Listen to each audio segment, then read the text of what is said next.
Hello and welcome back to Xpwaste, where this is the part where I would say something about RuneScape. Hi, I'm Michael.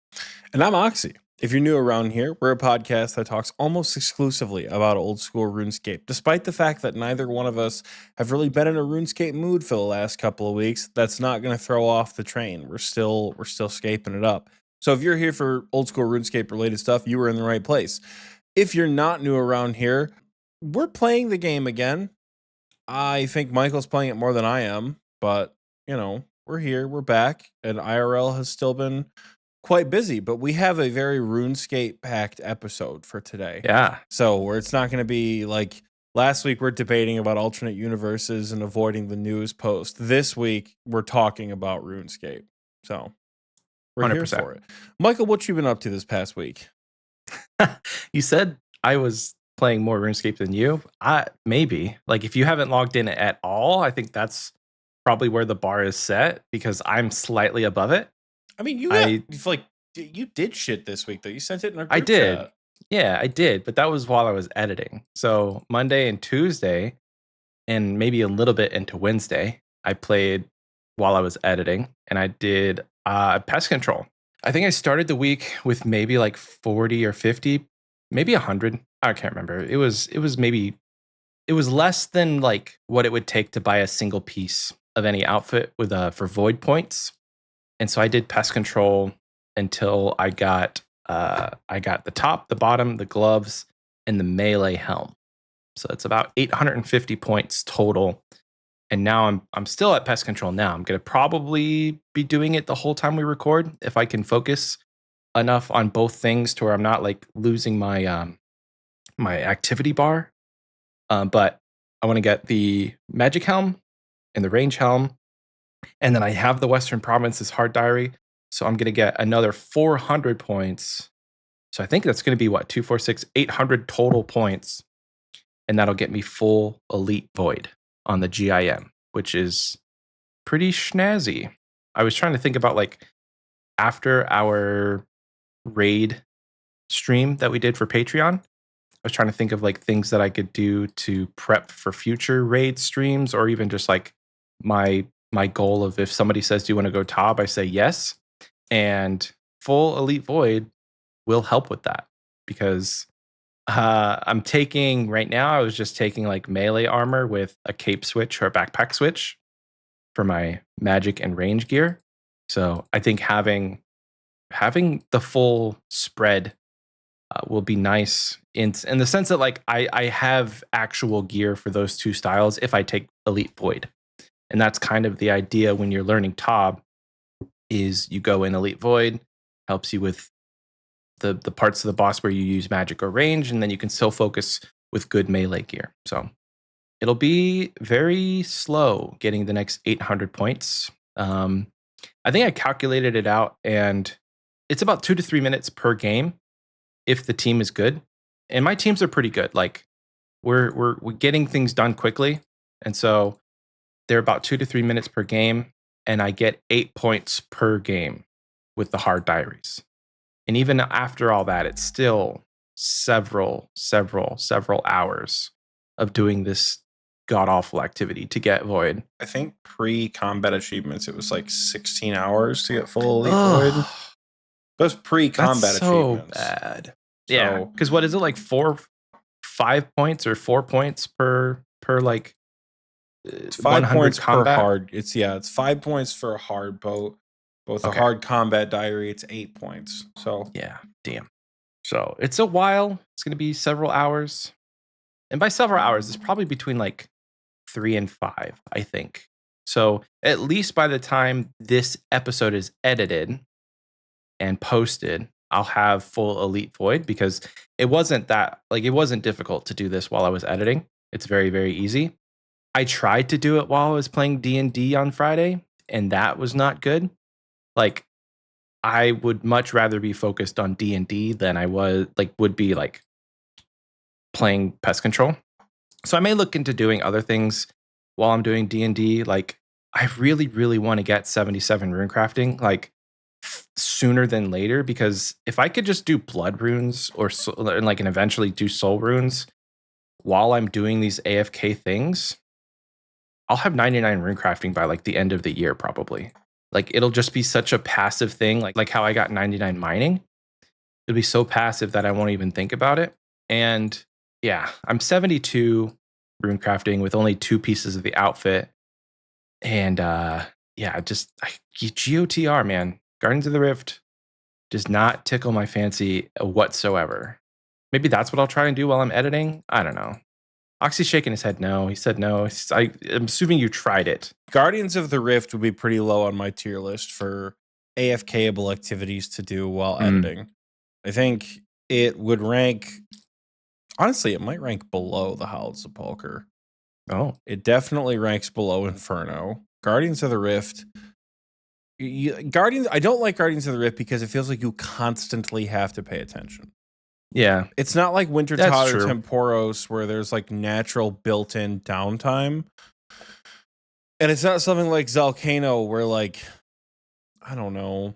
I'm just trying to think of like activities in the similar vein. So Yeah. both of the Water Todd and the Winter Todd and Zalcano, they're like, there's enough AFK time, but like, I feel like Zalcano is just more interesting to be actively a part of, you know? And like, granted, I haven't played GOTR since they released all the QOL stuff, but a Mhm. big thing for me was like timing.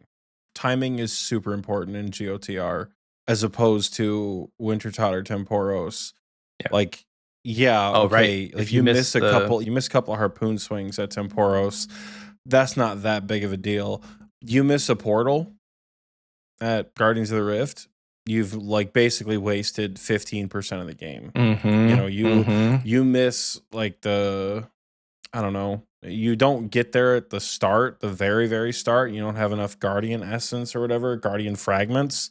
Again, I've not played it since the QOL stuff because they, in very classic Jagex fashion, released the QOL stuff right as I got 99 rune crafting. So maybe it's better now. I couldn't tell you. XP wasters, if Guardians of the Rift is not bad to AFK, please let Michael know.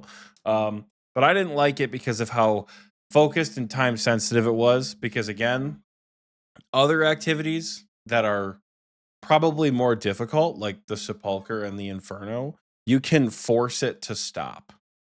true. You can sit behind the north pillar and you can sit in the area of the Sepulcher where the timer is paused. You need to like move things around or censor your co-host or whatever. Whereas like Guardians of the Rift, you got that first like 30 seconds to a minute and that's it. Yeah. So That's true. honestly, I would get the ZMI going if I were you, but I don't know if we have the runes for that. I have essence, but it's just a matter of like I want the outfit more than anything Well then for GLHF, brother. yeah, I know. That's the hard part. It's like rune crafting feels like a waste without the guardian outfit now, just because you're missing out on so many runes. Runes are not that important, obviously. It's about XP at the end of the day, but like I wouldn't want to get to 77 and then still need to go back to Guardians of the Rift. Because then you really are missing out on like good runes that help with account progression. So You're saying you don't want to get your thread for your colossal pouch at 96 rune crafting like I did? no, no. I got a colossal pouch actually. It's kind of hype. I can use it. It's nice. I'm so happy that they changed it to where you don't have to be 85 to use it. Like 85 is halfway to 92, 92 is halfway to 99. So it's like once you get to 85, there's a lot of rune crafting to be had, but it's cool that now that item is like more useful throughout your progression through the skill. So, but I got Void. That's basically all I've done to this week. I thought about hopping on and like seeing if anybody wanted to raid, and then I got distracted and I jumped on my horse and started, killing other outlaws and stuff. So it's been really hard to pull myself away from Red Dead. Still, like 2 weeks later, I think almost 3 weeks probably. But yeah, the hours are getting racked up. I'm about 63% through the game. According to when I save, it tells you like your completion percentage, and I'm on chapter 6. And I like 40. Like I have 40% of the game left, and I just don't know. I can't even fathom where the story's going at this point. Like it's been really, really good. So I'm excited to finish it. Not that I'm like trying to rush to finish it, but I kind of am, because at this point, while I'm enjoying it, I do feel like I'm ready to get to another game, whether that's RuneScape or Minecraft or something else. Maybe finish Baldur's Gate, like I've said I'm going to do for the last year and a year and a half. I want to get her done. I want to finish it. I want to try and do all the stuff that I want to do in the game. But yeah, it's like I'm going slowly, but I'm also not going slowly. It's really good, and I can't wait for you to get on and give it a try. Big Rex actually messaged me on Discord, and he was saying that The Witcher 3 is a really good game if you've gotten into like Red Dead Redemption, because he's like, it's very similar. Like it plays very similar, but it's your medieval times instead of the Wild West. So I might pick that up next time there's a sale. I think the spring sale would be the next one that we're gonna wait for on Steam, or see if I can get it for a reasonable price. But yeah, I'm slowly, like I said last time, like I'm slowly inching my way towards not only playing RuneScape forever and in that being my only game. I think Red Dead Redemption has opened my eyes to the fact that like other games are fun. and it helps that like I was going to take a break after leagues anyway, and then Jagex did what they did, and that just kind of sealed the deal a little bit for me, in the sense that I don't even know, like the metaphor is like I had the wool I had the wool in my eyes, the wool over my eyes was removed. I don't know what that, the metaphor basically is like, I saw a different side of Jagex that kind of um, tainted my view of them as a company when it comes to the company as a whole, how they do business with their investment company, and then also the fact that like, yeah, I'm really really addicted to this game, and so all of that combined has just been an interesting start to this year for me, games wise. Yeah, I mean, other than like being busy, not playing RuneScape, what have you been up to? I'm busy and I've been playing RuneScape. I got a new PB at a solo TOA because I was like, sure, I'll do an expert mode for my 100th expert mode. I'll do it solo, white light, always. And then I sent a Coliseum attempt. I only sent the one. Coliseum is going to feel so much easier than the Inferno. I say that now, it's going to take me 90 attempts to get right, but like, honest to God, I had one of those like I understand it now moments with like the 5 tick cycle, and it just feels like fine. Visual metronome helps pretty well for setting up waves and all that. I will say I learned that if you have 2 majors, 2 serpent shamans, and 2 javeliners in wave 6, you pray against the javeliners if you're running full Virtus. There's a screenshot somewhere on my computer of me taking like 80 damage straight to the dome because I had Frailty 2 on, because the javeliners, they hit me pretty goddamn hard. I was trying to get the stack set up, but like, what can you do? But I don't think the waves are going to be terribly difficult. It's not going to be like Inferno. I already know how to do the stuff. I just don't feel as motivated to do it right now, which I think is the issue. But yeah, that's pretty much all I've done. I'm back in Camdazal right now, going for more clogs. I already got the ancient. What did I get earlier? The ancient ledger. I think I need one more in Camdazal. I need the ancient globe, the ancient carcanet, and then the baronite head, and then I have everything. So Nice. we're almost there. But yeah, that's what I've been doing. We recently started a new Arc server on Friday night on Ragnarok, me and some of my friends. Michael DM'd me. I knew he was going to too, because I knew he would see it pop up on Steam. So I'm playing for a couple of hours. We get the server set up Friday night. About 2 hours into the playthrough, Michael texts me and says, it's a weird looking Red Dead Redemption. I'm like, bruh. Because my initial plan was to play Red Dead on Friday. He told me he would. My plan was to play it on Friday because I worked remote. I didn't have much going on, like client-wise. Like we were chilling. And then I had a tournament on Saturday. Not really a tournament. It was a JO prep, but I went down there to like coach and film and all that stuff. I didn't fence at all. But people were like coming to my apartment before the tournament because it was south of where we live. So I had to like clean the house and be a person and go to the store. And I made a turkey breast. I follow a butcher on my Instagram whose whole thing is like, hey, processed lunch meat is gross. Save money. Here's how.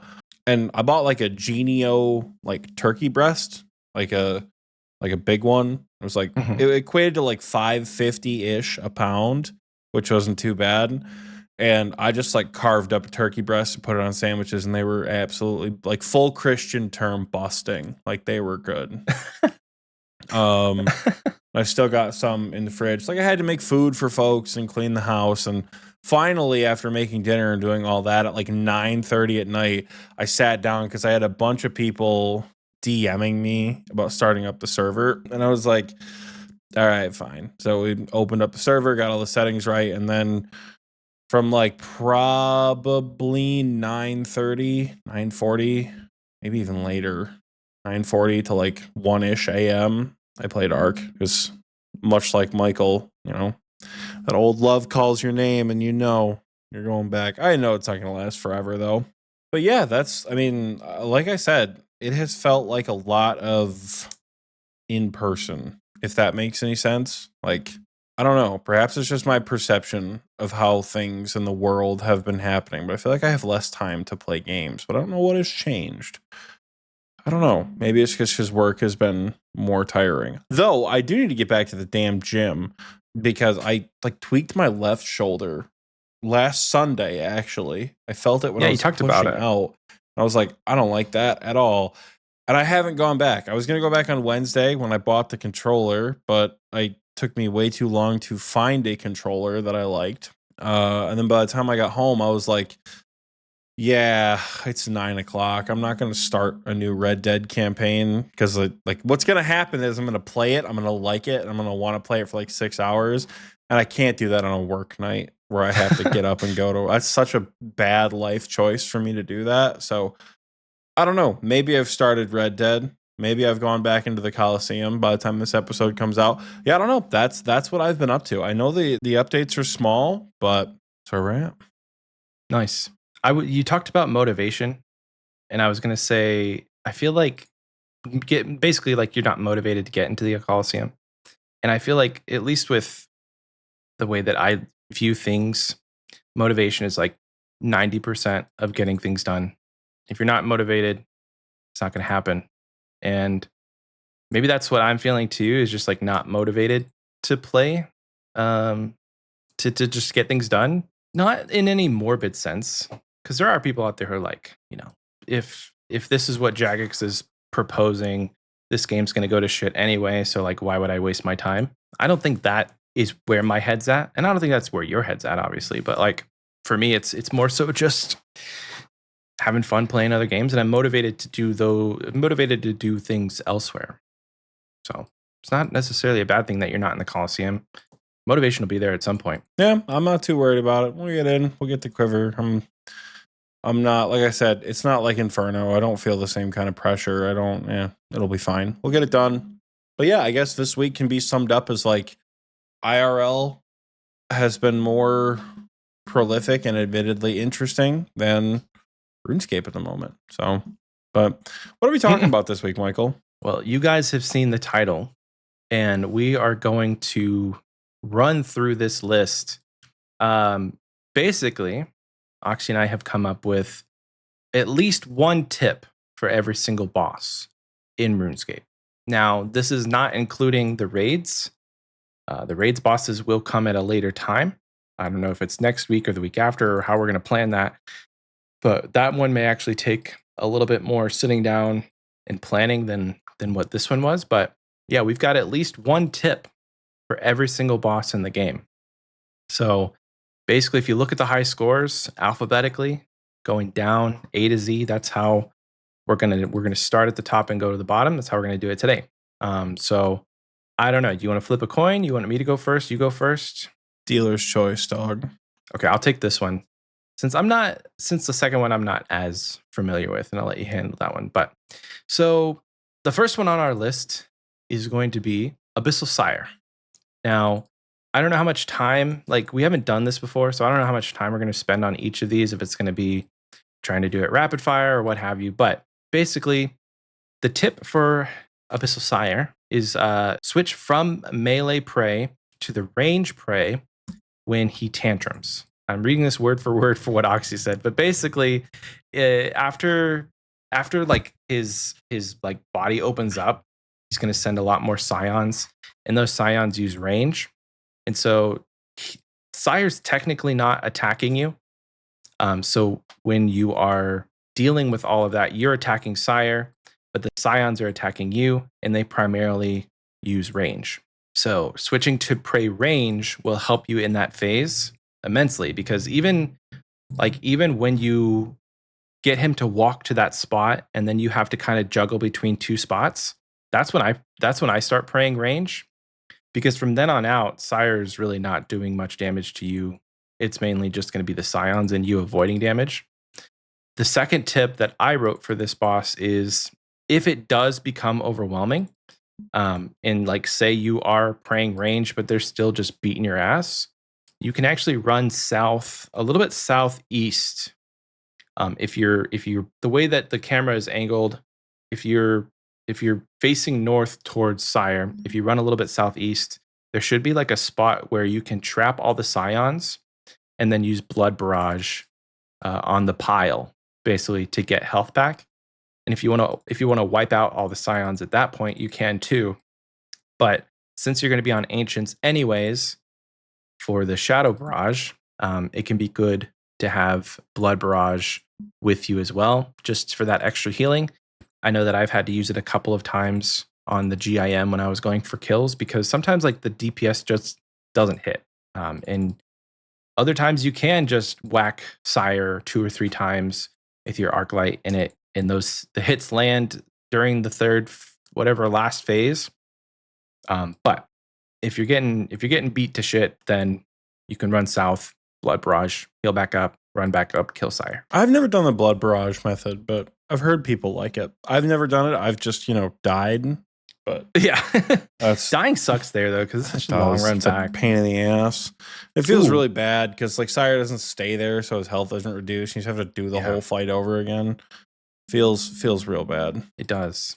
Bonus tip for Sire: there's little eyeballs at the entrance of each of the different 4 rooms.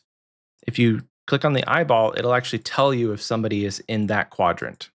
So you don't have to like run around a whole bunch to see which quadrant is free. Just click on the eyeball and it'll tell you. Not a lot of people know that. Hell yeah. Next boss on our list is Alchemical Hydra. So the tip, I put 2 tips on here. First one is drag Hydra close, but not over the next vent. So I'm thinking in the green phase, for example, right? You drag it over the red vent. It does this thing. It gets powered down. Once it shoots that poison, start walking towards the next safe spot. Start walking towards it. And if you tag Hydra and you highlight the southwest tile, you can pretty much drag Hydra right to like the corner point. Hydra only has like a 5 tile attack range. So you can manipulate Hydra to stand right over the vent, like not over it, right in front of the vent. And then as soon as you are ready to switch phases, like when he, shakes and goes to the new phase, you can walk a tile south and Hydra will be right there. So it just speeds up kills a little bit to have Hydra near the vent. Next tip is in the Jad phase. If you fuck up the Jad phase, don't switch your prayer. If you Hydra's Jad phase, it is the opposite of whatever attacked you last in the red phase. So if you don't know what attacked you last, guess like mage, for example. And if he attacks you with range, don't switch to range in a panic. Hydra is a pseudo Jad, meaning the attacks are predictable, but the damage is rolled when the attack launches. So there's no animation time to prep like actual Jad or Nightmare, right? So you have to know what's coming next. So if it's range and you pray the wrong thing, just stay on mage. It'll alternate between range and mage. Just stay on mage and then get back into cycle from there. Because the last phase hits real hard. So just stay with what you messed up. Michael also put here, look up flame skipping can make the only quote unquote hard part of the fight easy to manage. So this is under the assumption that, like, I guess for me, I had two assumptions doing this list. Number one, you've never done this boss before. Right. This is a tip for someone who has never done the boss ever. Right. So if you have 1,000 Hydra, Casey, like I do, you probably knew that, right? This isn't for you guys, but maybe you'll learn something new, right?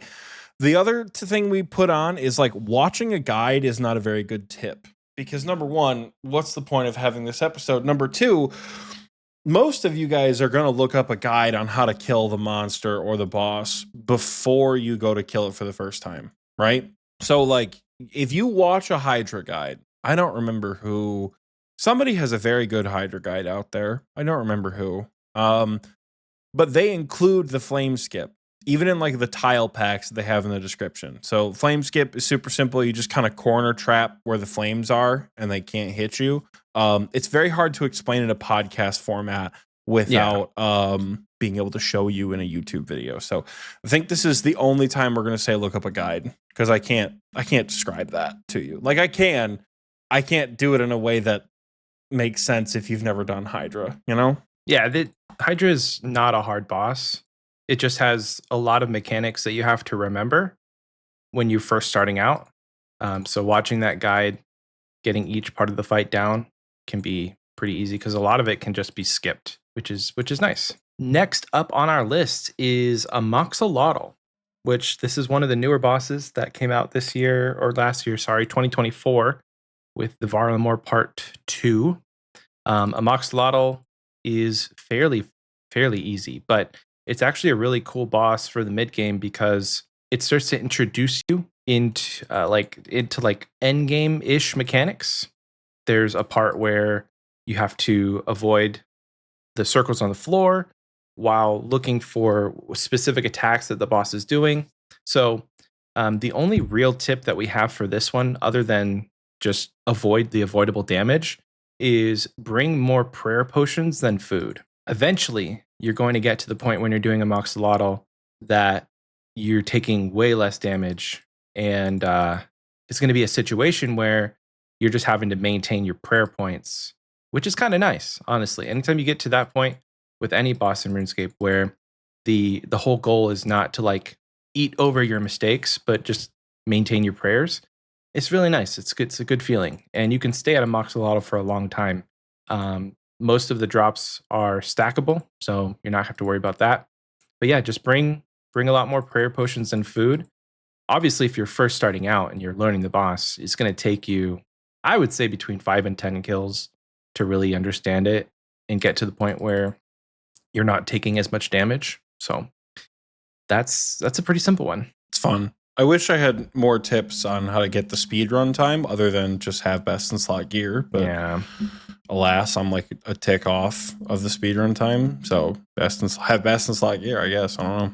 Araxor, the new hotness in the Slayer world. Two things. Number one, invest in a heavy ballista. I did not make my suggestions based on Iron Men for most of them, as I'm sure you guys know. Invest in a heavy ballista and bring a range potion, and it makes your life so much easier because you kill the white, I almost call them crabs. You kill the white Araxites. Honestly, you can kill green Araxites too. And if you want to get the combat achievement, you pretty much need to have a heavy ballista, the perfect Araxor 1 and 2. You pretty much need to have the ballista to kill the Araxites. That would just invest in one of those. Special attack is every 7 attacks. So regardless of what phase Araxor spawns in, it's the top. So if you're facing the door at Araxor when he drops down, it's the top right egg is going to determine the special attack, one of the 3. And then that will activate after 7 of Araxor's autos, I'm pretty sure. And it lines up with the timing of the egg spawns. So like on the 7th attack, let's use the white Araxor, for example, when it shoots out the poison splat, not the wave and not the drip. After about the 7th attack, you have a couple of seconds until the exploding Araxite spawns. Once the exploding Araxite goes off, depending on your position, you have about no autos left, and it will probably send out the splatter right after. Speaking of speed and cycles, last thing that probably would have made a better tip, if you want Araxor to damage itself in the enrage phase, be sure you're standing underneath Araxor when it says Scree. So when it says Oh, Scree over its head and you are standing under Araxor, it will deal a little bit of damage to itself. So you can kind of like almost like reverse Verzik walk it, where like you go underneath, you hit Scree, you come back, you hit it, you go back underneath. Can't do that forever because it will kind of fill in the poison, but give that a try. That's a Raxor for you. I can't wait to do a Raxor. I'm 92 Slayer on the GIM, and I'm not going to be skipping for the task because I want to unlock task storage, and I'm very close to that. So it'll just happen organically for me. But next up on the list, a boss that I did a lot during leagues, but not this way, RTO. And the tip for RTO is basically just take Blood Barrage and wear Blood Bark armor. You're basically over healing any sort of damage. You're out healing any damage that RTO is going to do to you. The boss doesn't do a ton of damage to begin with, but the combination of Blood Barrage and Blood Bark, I've heard, is very AFK, and you can do it quite easily. I don't know what the risk I don't know what the risk situation is for these with this setup. I've not done it personally. So everything we say as far as like stuff that you're doing in the wilderness is obviously going to be at your own risk, whether or not you want to take that gear. Always check the little menu, what items are kept on death and what is not, because the last thing you want to do is go into the wilderness with like a stack of however many blood runes and soul runes and whatever you're taking, and then lose them. And also don't take a rune pouch. Please don't take a rune pouch into the wilderness. That's going to be a tip for just for free. Just don't take a rune pouch. I can't wait to do RTO. It's a little bit sarcastic, but I'll probably end up doing Callisto for the Voidwaker piece. But if you are choosing to do RTO, Blood Barrage with Blood Bark. I wrote this because this is what I was told is good at RDO. I think I have like 40, I mean, I have 50 KC at RDO. Looking it up right now. I think you still use the Accursed Scepter, but I think you might manual cast Blood Barrage. If you guys know how to kill RDO better than how we've explained, go put the tip in the Xpwaste chat. But speaking of RDO, not related at all, Barrows. Best tip we have for Barrows is the Strange Old Lockpick. If you're a main account, buy Strange Old Lockpicks, buy Barrows teleport tabs. Back in the day, before I had the Barrows teleport in my POH, this was way back in the day when you used to teleport to the desert for clan wars, right? What I would do is I would bring 8 Barrows teleport tabs. I would bring a Ring of Dueling in my like ring slot, and then I would bring Strange Old Lockpicks. And I would teleport to Barrows. I do 8 runs at a time because that's how many charges the Ring of Dueling had. And I would just go back and forth and do it, over and over and over again. The Strange Old Lockpick, I think, has like 50 uses, which are like one use is a double door. So even when you're like, oh, your Strange Old Lockpick is broken, but it's got just enough juice in it to get through the last door. So that's the Barrows tip. Michael just added that if you are a noob, you can use World 330 as a teleport, and use the max house and drink the pool and all that. But if you don't want to do that, yeah, Michael added another tip. He's adding tips as I'm talking. The disrespectful. I'm just thinking about him. Get the medium combat diaries. I mean, I feel like it's quality of life, but I don't know if it's necessarily like mega important. I did like several hundred runs before combat diaries existed, and I was pretty okay.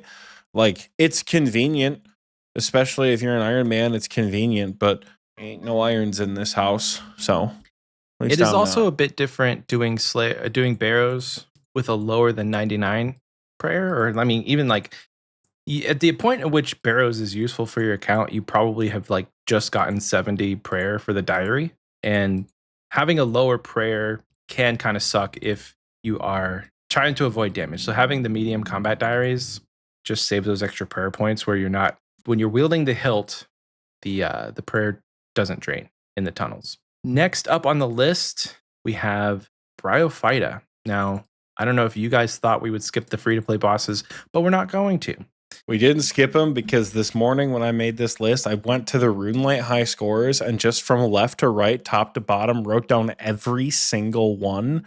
And at some point, I'm like, why is it so out of alphabetical order? Because once you get past Temporos, the supersedes it. So it's the Gauntlet, the Corrupted Gauntlet, Damn. the Hoykodal. So it feels out of order for a minute, and then it gets back to top, which we aren't talking about. So yeah, that's why we're talking about it. But so Bryophyta, one of the famous free-to-play bosses. The fight, like Bryophyta and Obor, are going to be easy. So the best tip we have here is on your axe, you have to take an axe into the encounter or pick up one I think you can pick one up, but whatever axe you're taking, menu entry swap it to where use is your left click. Because what you have to do for the fight is they're like little saplings, I think. And essentially you have to use an axe on them instead of like clicking on them to use the axe on them. So you have to click the axe in your inventory, then click the little sapling. And it just makes it easier if you menu entry swap your axe to left click use. Oh, they're growthlings. Yeah. Interesting.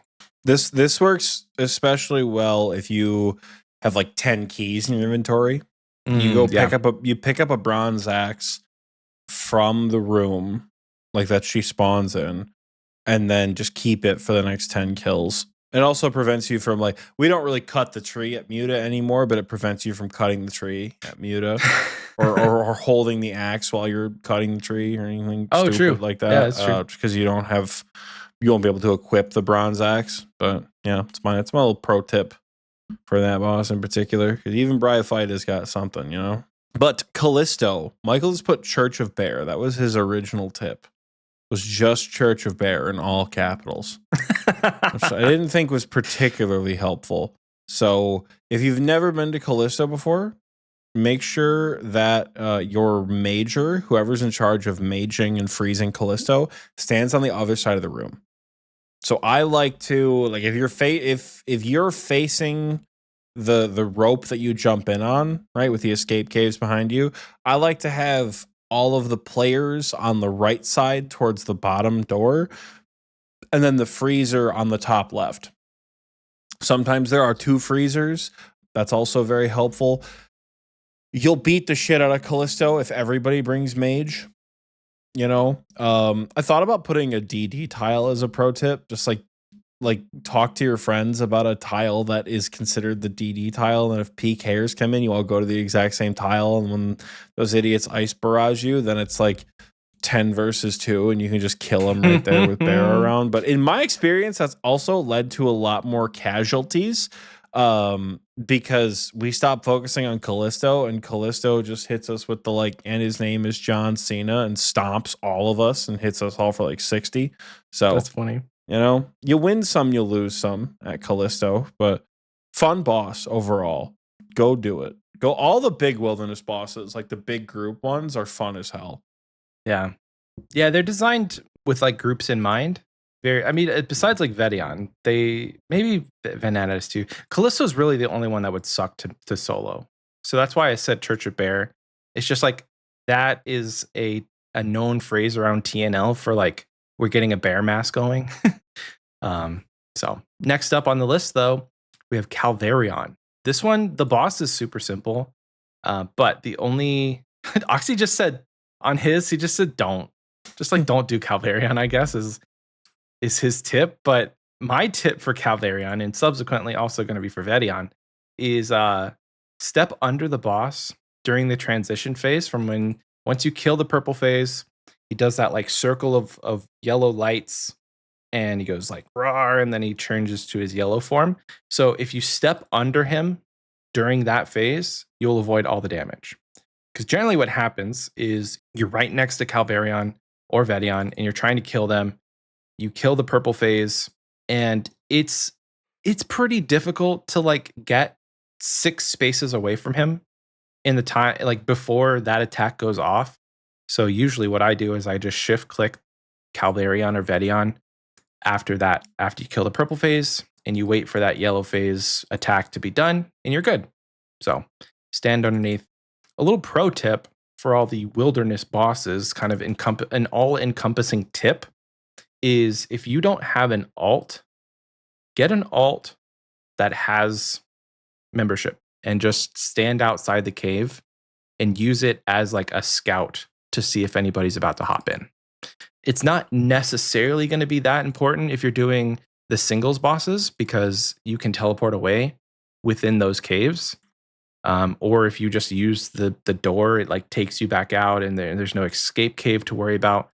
But if you are doing the big wilderness bosses, so Vedion, Callisto, or Venanatus, it can be helpful to have a different account outside to show you who's popping in. And then there's a plugin called Wilderness Player Alarm, and it basically just makes your screen flash when there's another person on the screen. Those two things together can save you a lot of deaths in PVM in the wilderness. And it can also be a bad thing too, because like with the CCTV or the wilderness scout bot thing, I don't know.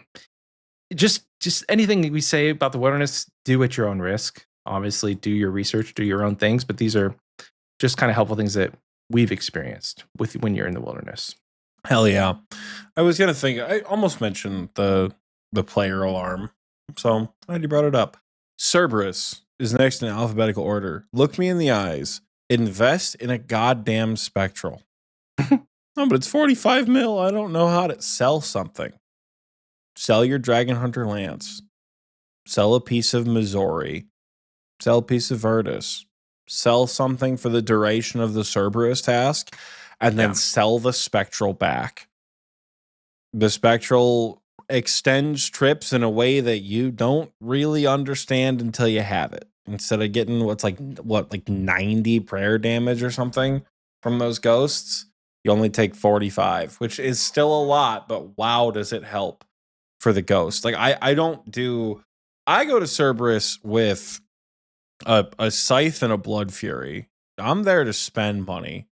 And I even hate spending money on prayer pots there because it is ridiculous. I don't do Cerberus without a spectral. Invest in a spectral, even if it's just a temporary purchase.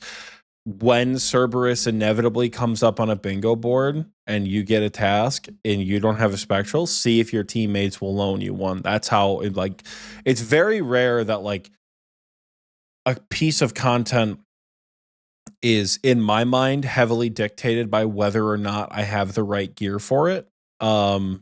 Cerberus is one of them. I don't do Cerberus without a spectral.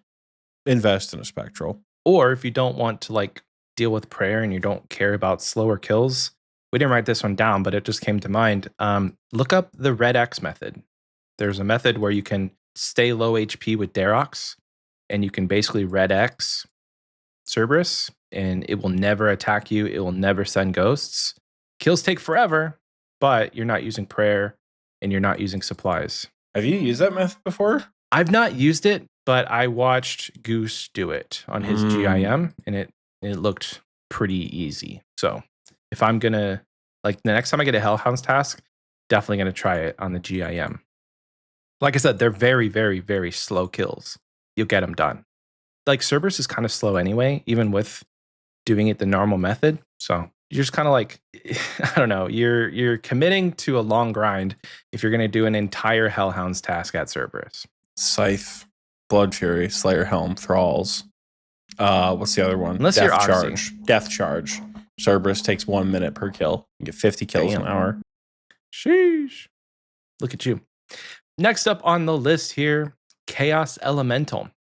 So this is also another one of those woolly bosses where just take whatever we say with a grain of salt and just do your own research. But well, how do you mean by do your own research? What do you mean by that? I don't want to be.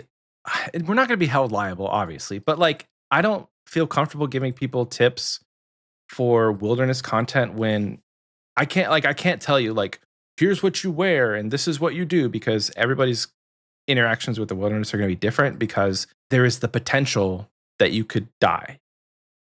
Almost guaranteed if you step in the wilderness. That's how you should think about it. Like As soon as you step in the wilderness, like, yes, I will die. So you wear whatever armor you feel comfortable with, take whatever gear you feel comfortable with, do whatever method is going to be the best for you. That's basically what I'm saying. We can stop giving the disclaimer. My man's out here but making it seem like we're giving you guys life advice or like telling you how to like invest in finances or something. It's not financial advice.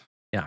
I'm not a lawyer, not legal advice. But with Chaos Ellie, run the opposite direction of the PKers. And sometimes Chaos Ellie will teleport you away from them. That's the best we can do here. But it's a really easy boss. I put on here also, and this should be obvious, but with Chaos Elemental, one of its attacks removes gear that you're wearing. So the strategy is to fill your inventory with food that doesn't disappear. So either stews, which is really bad, or pies. You can eat pies because once you've eaten the pie, it's the pie tin is left. So it's a really easy way to avoid having to worry about that mechanic. We didn't write it down, but there's also like a flinching method where you stand behind a tree and you can flinch Chaos Ellie. I've never done that. Do that one time for the combat achievement. Don't ever do it again. Yeah, I've not done it.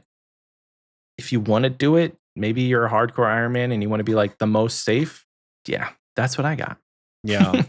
Unlike Michael, I don't give a shit if you take my advice and die. It's the point of the wilderness. I'm not don't do any research at all. I have collectively, okay, blah blah blah. I'm probably approaching 4,000 total wilderness boss KC. Maybe more, maybe closer to 5. So I am the research that you need to do for the wilderness. So go out there in a full Tebow with Torva and Missouri just for laughs. But no, the next one is Chaos Fanatic. And this piece of advice is totally antithetical to Michael's disclaimer because I'm literally asking you to kill yourself in the wilderness. If you are fighting the Chaos Fanatic and a PKer shows up while you are mid-fight, the Chaos Fanatic is not located in singles plus combat. Take everything off and turn your prayer off and punch Chaos Fanatic to death. And by to death, I mean your death because he will kill you. And the PKer will get nothing. I don't know if this still works at Crazy Archaeologist, but I just tried it earlier. I went to Chaos Fanatic and somebody was fighting Chaos Fanatic and I turned Skull Prevention off and I couldn't click on him. Oh. So as far as I'm aware, Chaos Fanatic is not in singles plus, meaning you can't get jumped while you're killing the boss. However, be very careful because if you kill Fanatic, I don't think there is a PJ timer. But yeah, just let Fanatic kill you if you jump by a PKer while you're killing the boss. If you're not being killed by the boss, if you get attacked, your options are to run north to the obelisk, run south to the altar, and then just hoof it and hope you make it, or run east to KBD if you don't get teleblocked. If you don't get teleblocked and you can make it to KBD, you can teleport inside the lair where it's no longer wilderness and just teleport home. Yeah, the KBD seems like the best option, but it's also pretty risky. It's only it doesn't work if you get TB'd. Like you can't use the lever if you get TB'd. Oh, right. Sometimes people will take TB because you still get entangle, right? You have entangle and you have like fire surge. Like standard spellbook is pretty good for PKing in that part of the wilderness because there are so many places to immediately teleport out. So if you don't get hit by a teleblock, go to KBD. Nice. Next up, we have one of the first God Wars bosses we're going to talk about, and that is Commander Ziliana. While Ziliana's name starts with Z, they've got her as Commander. So basically the tip here is just corners for days, meaning when you're killing this boss, you are running to the corner, avoiding melee damage, and attacking along the way. I don't know what Zilly's like now with the stamina changes and the run energy changes, but I would assume you're going to be dealing a lot less with run energy mechanics, and that means like longer trips because you can take more food and more potions I rather never than even stamina. considered that, actually. That's kind of cracked. Yeah. Corners for days also applies if you're in a group of people. So if you I was go literally with, just about to say that. yeah, if you go with more than one person, like obviously in a solo, run around the room, go to the corners. But if you have even 2 people, stand on opposite corners and just ping pong back and forth.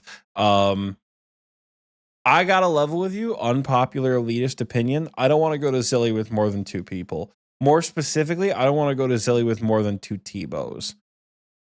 Because it's not fun. You kill the boss way too quickly. And she takes 1,000 years to respawn. So another strategy with Zilly is you can, since you are killing it very quickly, is you can find yourself 2 worlds to hop between.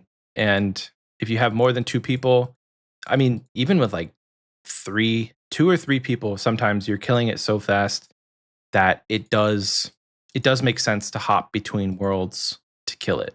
I think during a bingo, we were trying to like just do as many kills as possible, and I think we were hopping between 3 different worlds, killing Zilly. It's not as popular as like a Bandos or Krill or whatever, and so generally the worlds are not always full. So if you find like a spread of worlds that you can hop between, then you don't have to stand there for 90 seconds between kills. True. Next on our list is Corp. Michael, I'm interested to see how Michael reacts to this one. Modern Corp, right? If you have not done Corp in a while, Modern Corp no longer requires Arclight BGS. So with the introduction of the Fang, because it is so horribly accurate, right? It's more kills per hour to hit like 2 or 3 hammers in a group of like, I don't know, 3 or 4 or more, right? And just attack the boss. Back in the day when we all used to bring Void and Zami Hostas and shit, or Zami Spears or whatever it was like 4 hammers, 20 arc lights, 300 BGS, and prep would take so much longer than the actual kill itself. Nowadays, it is full Missouri. Void Waker hits real hard against Corp, and Fang hits real hard against Corp, to the point where like Chally specs sometimes get outclassed by Fang and Void Waker. You'd still want to hit your hammers to help, but because the Fang does so much better with high defense monsters, you don't need to focus on it as much. Bonus tip for Corp, take Guthix Rest teas. Shout out to the podcast, Guthix Rest. Take the teas because it allows you to heal a little bit without losing ticks while attacking the boss. So you don't have to brew and you don't have to lose ticks. So Guthix Rests go kind of hard for Corp kills. Yeah. My reaction is, yeah, I agree. Michael loves Corp. So Corp is fun. I think like there was a time and there was a place where doing the prep and like having really slow kills was fun. But I think times have changed and the gear that we wear has changed, obviously. So my only addendum to that would be like, if you still want to kill it quickly, you could do 3 or 4 Warhammers, telly back home, reset your stats, and then go back and then start the kill. Oh yeah, because then you have Void Waker specs. That seems like a given. Yeah. Okay. Yeah, because some people just like rush in hammers and then they start attacking. So the way I like to do it is reset, go back home. I don't know, and then everybody starts to kill together. Who is just raw dog and Corp after hammer specs? Get some help. That ain't how you do it. Yeah, Corp is fun. I had Corp for leagues, and dude, killing it with full Guthans, I'll never kill Corp the same way again, and it was a lot of fun to do that. Next up on the list here, Crazy Archaeologist. I think this one is more akin to what Oxie has experience with, because like I've done Crazy Arc, but I think literally Oxie is like top 10. He's not, but top 1,000. So many. I have 1,000 Crazy Arc KC and I'm ranked 975. Holy. But his tip for this one is it can be killed easily with bolt spells for some early game rune crossbows. So that's basically what. Did you leave out the early game money part as an Iron Man? I mean, is it money? What do you get from Crazy Arc that's money? Onyx bolt tips, red dragon hide, cannonballs. Oh, Like I guess the it's don't odium get me and wrong. It's malediction too. yeah, the shards are also worth a little bit of money too. It's not like Theater of Blood next money, but Obviously. if you're killing it with bolt spells on a new main account, or you're on a budget account, or you're playing with a friend, a sibling, a partner, somebody who's like, I want to do an easy boss, but I don't have Yeah. any of the gear that you have. First of all, make a new account with them and go on the adventure together. Second of all, bolt spells are so cheap to cast because chaos runes are so cheap to cast. Fire staff, air runes, chaos runes, you'll still melt arc. It's obviously going to take longer than if you had an accursed scepter. It's not this tip isn't about how to kill it quickly. It's that like, hey, kill it. Just kill it early on. And even if this is one of the few tips for Iron Men, if you're starting a new Iron, if you're starting a new GIM, if you're starting a new, hell, even a UIM, right? Archaeologist, once you get your overheads, is pretty free. Because it doesn't take any sort of like scary powered staff to kill. But the more powered staffs you get, up to the Accursed Scepter, because I think Accursed Scepter out DPS is Shadow, because it's Wilderness, I think. But I mean, a Shadow would probably out DPS if you had full Mage, but you're not. I'm getting ahead of myself. Yeah, you're not going in there, but sweet. Money is good, apparently. Again, it's not great money, but it's not no money. You don't lose money killing Crazy Arc. That's good. We don't want to lose money. I mean, generally, Wilderness has that risk and return. So I don't think there's going to be stuff in the Wilderness that you would lose money doing, hopefully. Pre-loot table update, Scorpia and Elemental and Fnatic were pretty bad. Ooh, yeah, Fnatic is still pretty bad, but... Well, speaking of Crazy Archaeologist, Deranged Archaeologist, this boss is on the high scores. It's the only boss without a collection log, so there's really no point in doing it. Unless you're kind of a weenie. There's two reasons you do this boss. To fill it out on your high score sheet, so you have them killed. Back in the day, it had to be 50. So I got 50 KC, got ranked. Combat achievements came out. I did all the combat achievements in 3 KC. But now you get ranked at, I think, 5 or 10 KC, something like 5. that. Is it 5? So you don't even need to kill it for that long. You can get it in the first 5, and Deranged Archaeologist is done forever. The tip for Deranged Archaeologists, the only people who go here for real are hardcores who are afraid of the Wilderness, because I believe they drop... I don't think it drops RCBs. I think it drops Black Dragon Hide Bodies. I think that's the chase. Yeah. Black D-Hide Body is the chase for Iron Man. It does drop Runite Limbs, but you need like a level of like 90 something. Ooh, Bletching. So, yeah, I feel like even this is more like a Leagues boss, because like you need 70 range. There ain't no point in killing this boss. The tip is that Learn to Read, the special attack, will hit a 56. So if for some reason you're killing Deranged Archaeologist on a hardcore account, because at this point there's not even a purpose to outside of Leagues, just avoid Learn to Read at all costs, because it will hit hard. Deranged Archaeologist also has really easy combat achievements. If you're looking to fill those out for your Barrows grind, I think 25 KC is the max that you need to do for the KC task. So pretty easy ones to do for the combat achievements also. Next up, actually, I'm going to let you take these. If you would just do the set, because while I have done DKs, I don't have a ton of experience, and meh. All right. Well, so I got the next 3 then. Rex, Prime, and Supreme, the Dagannoth Kings. I was going to do like one for like just the 3 of them total, but I'm like, we'll divide it up and we'll give them all 3. Dagannoth Rex, the melee boy with the weird disproportionately sized hands. He has 0 magic level, which means you only need to take a staff. This is assuming you can't afford a Shadow. Shadow rips pretty hard, obviously. So like the more mage gear you have, the better.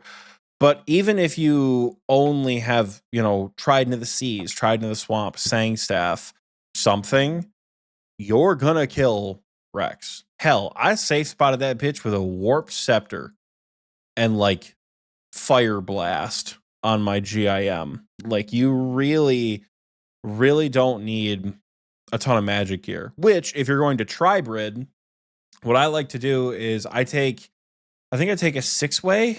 So I'll take maybe the 5-way. I don't know. I think it's like I'll do like weapon cape, top, bottom, dragon claws, or void waker, depending on what I have, and then my magic weapon, and then my rune pouch. And that'll be what I take with me. Make sure you're on ancients too, because you'll heal pretty well with the spinal lips. It's probably my tip for DKs, period. But prime, the next one, prime can be safe spotted in the northeastern corner of the room. I don't have that tile in front of me.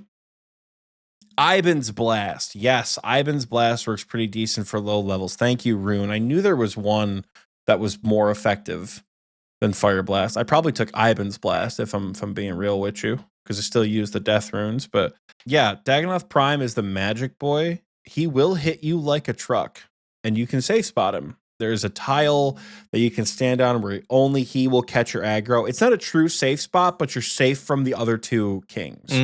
Okay. That's good to note. Which is, it sucks because it's only really useful if you're going for like a bingo item, right? Because the minute you run out to go loot what you get, the other two will see you.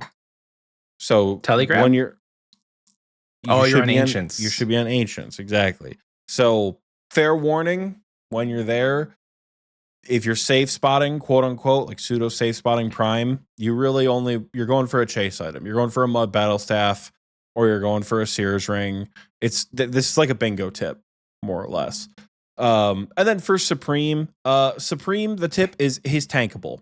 Supreme doesn't have that high of a max hit. It's like a 30 something, maybe. And it's not as accurate if you're in melee gear.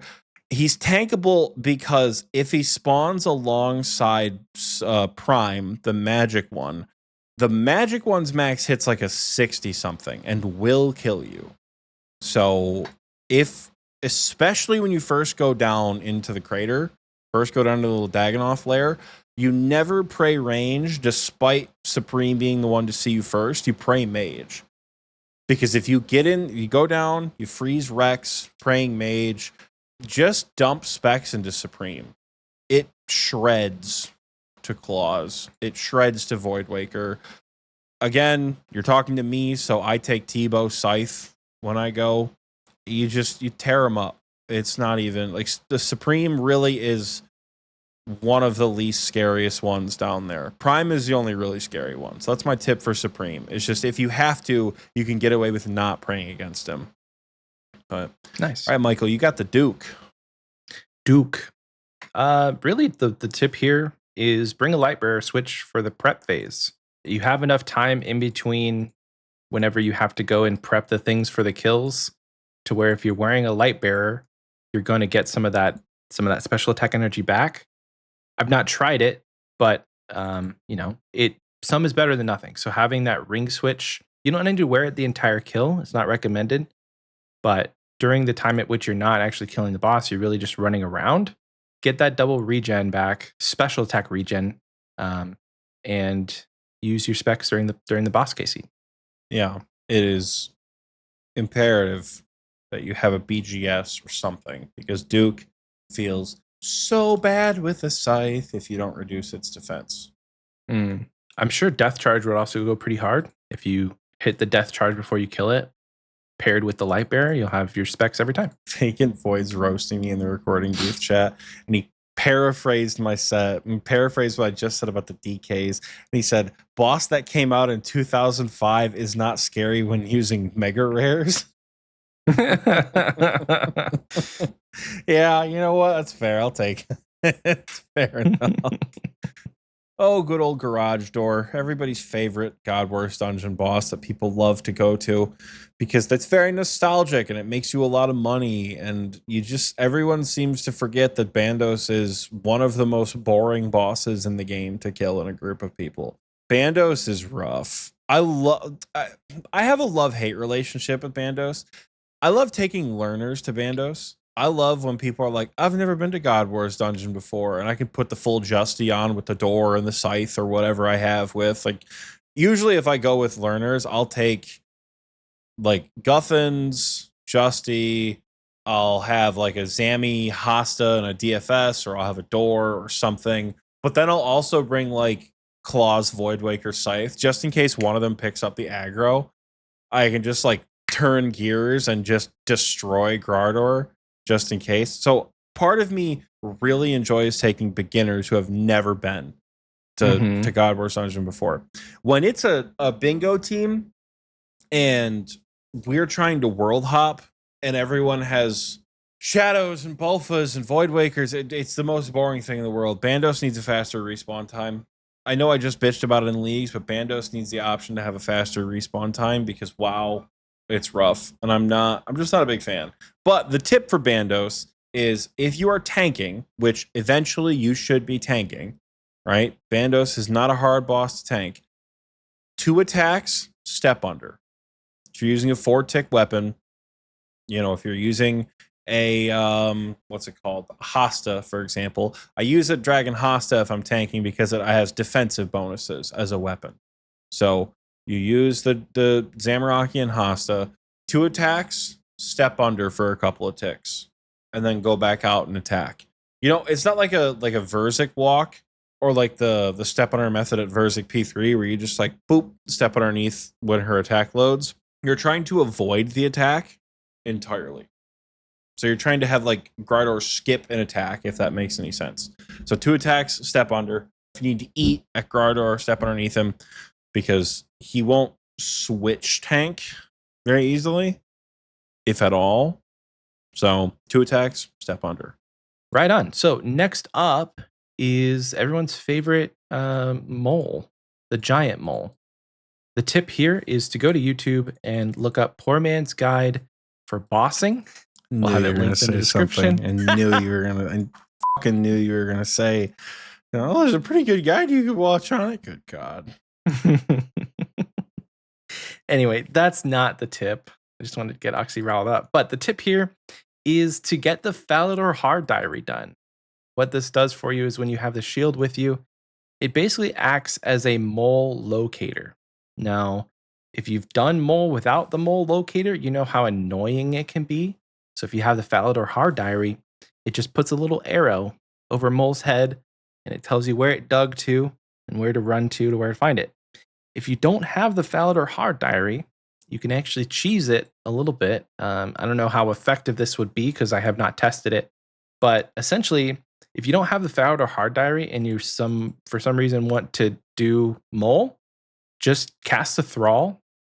And while the thrall is active, once the mole digs, the thrall is actually going to chase after the mole.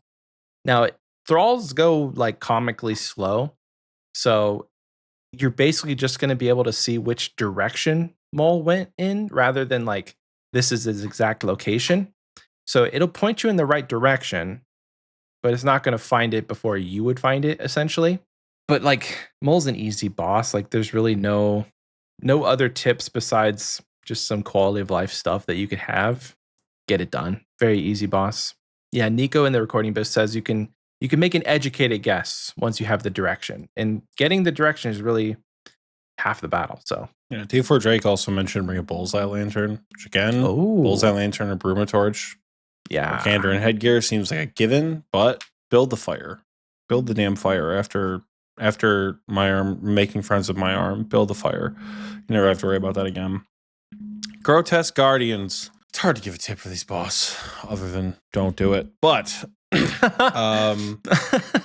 Michael has totally changed the tip. So why don't you take it, Michael? There was no tip here, actually. There was. Oh, what was the tip? So the initial tip that I put was Grotesque Guardians are not particularly strong defensively, but they're very annoying in how they deal damage. So you pretty much have to choose between fast kills or long trips, right? Like you could take a full 8-way. You could take a full 8-way.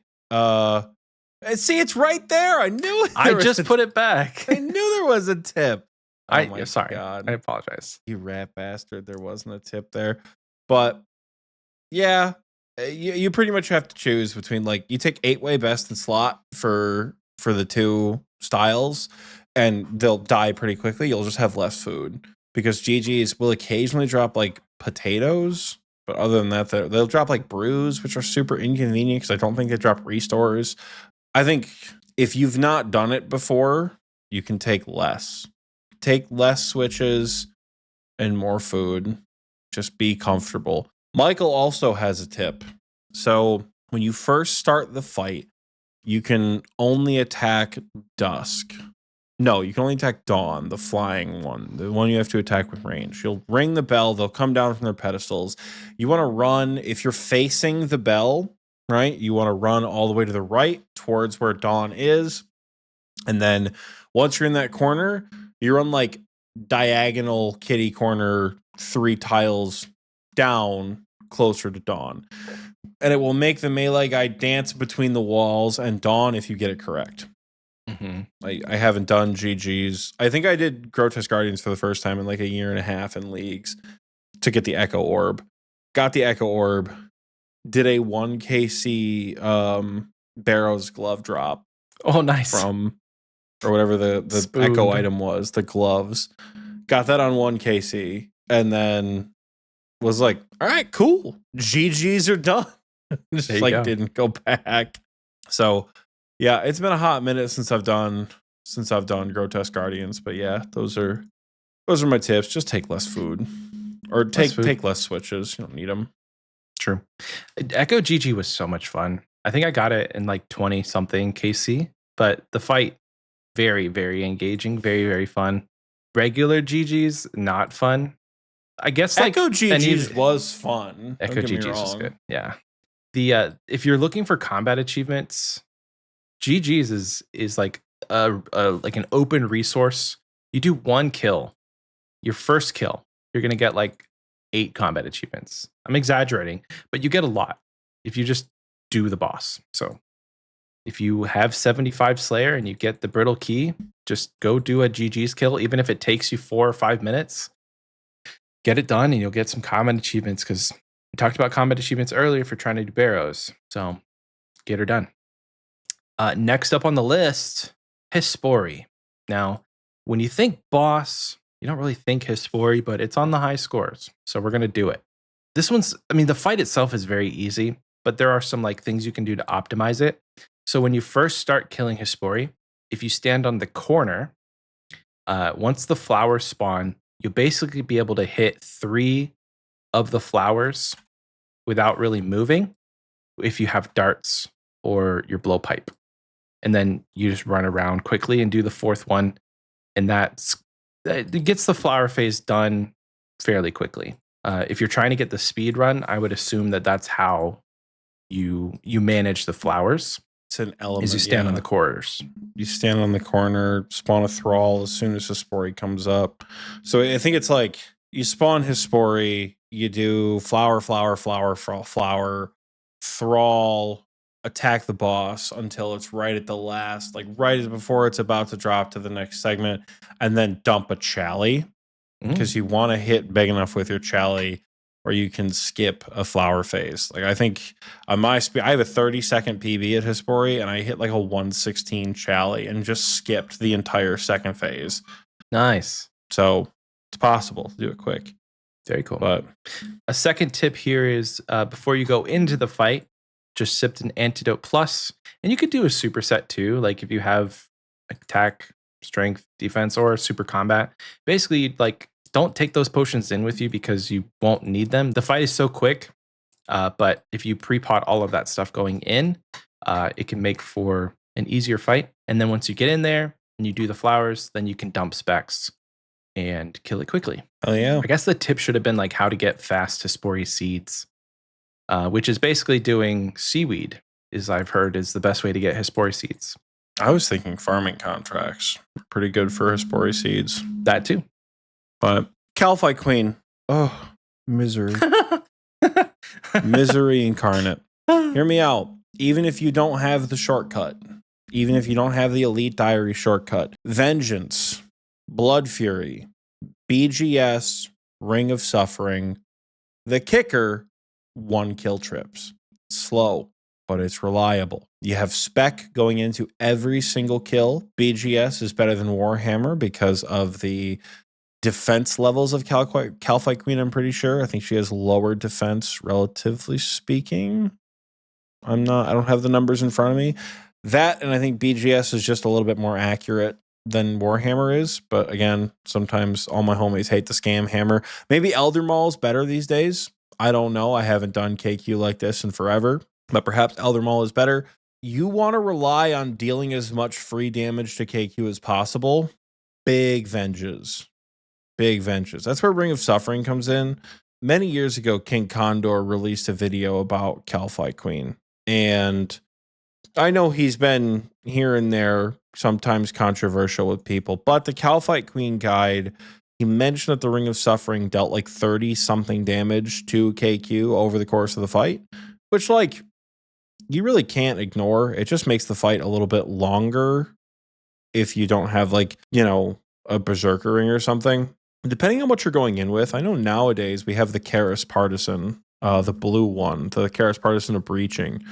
Back in the day when you used to take like a bludgeon or a mace, you know, if we couldn't afford a scythe like I did to get my diary back in the day for the desert, I took a bludgeon and a blowpipe. So bludgeon, crush weapon works pretty well, but obviously Partisan of Breaching is going to be your best in slot for melee. And honestly, Partisan of Breaching might not be bad for the other phase as well. So Calfight Queen has overhead prayers, but they don't work like overhead prayers do for every other boss in the game because it's so old. It's mainly just meant to be like, hey, this boss is slightly more resistant to melee in this phase. It's not that melee can't hit it. So you'll notice two things, like people will attack it with Karis Partisan of Breaching the entire time for both phases. You'll also notice that people will just shadow it to death both phases because that's also an effective method to kill it.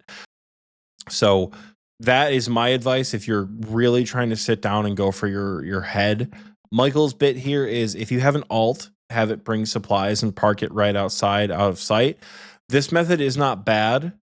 I am not entirely sold on it because I did not mean to do that. Because I want my specs back. I want my specs back, and that is why I do the way I do with the one kill trip. If you have an alt that has lunars, you could do energy transfer. You could. It's like using an alt is just like the tip. However you want to use your alt, have it bring supplies, have it bring whatever, or do energy transfer. That is true. Otis says tip, wait till bingo to do it. Fair. Honestly. Hey, there you go. Honestly, fair. Another tip, in case you guys don't have it, leaving the fight leaves it grown. So if you have to dip in an emergency, you can come back and be ready to harvest still. Oh, Hesperia. That's Hesperia. Yeah, if you're trying to get the speed run. Yeah. But speedrunners probably know that. Sick. KBD, the old King Black Dragon, one of our Patreon tiers, is up next. This one is one I didn't actually know, so thank you, Oxie, for writing this. So in the Boosts information plugin, you'll want to basically have it only display your combat stats. So one of KBD's very annoying attacks is it's going to reduce all of your stats. By one. All of them. Every single one by one. By one. And so if you have the Boosts information turned on, which I think it might you should. Like a standard if you plugin. Don't, it's comes with Runelight. You should. I think it's a standard one. Have it. And I mean, even in vanilla, like on mobile, they have a boost information. So basically, what you want to do is only have it show your combat stats, because that's going to avoid like an entire brick wall of 23 stats showing up, and you just can't click anything on your screen. KBD is pretty easy. So if you're one of those people who uses almost like how they have it on the official client, where instead of like, for me, I get a text box that says attack 99 out of 99 or 102 out of 99. If you're one of those people who uses like the symbols with the green and red numbers, I'm fairly certain it will still pop up for all 23 if you don't change it. But I don't know what that plugin is. I don't know if that's boost information or not. Oh, but that's the one I use. So I'll have to look into that. Second tip here, very simply, if you're using melee to kill KBD, just walk under, and that will help avoid some unnecessary damage. You can also walk under at Calfight Queen when you're trying to eat. Forgot to mention that one.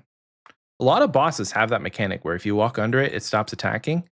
So it's never really a bad thing to try it. If you need to heal, just walk under the boss. True. Kraken, buy fishing explosives.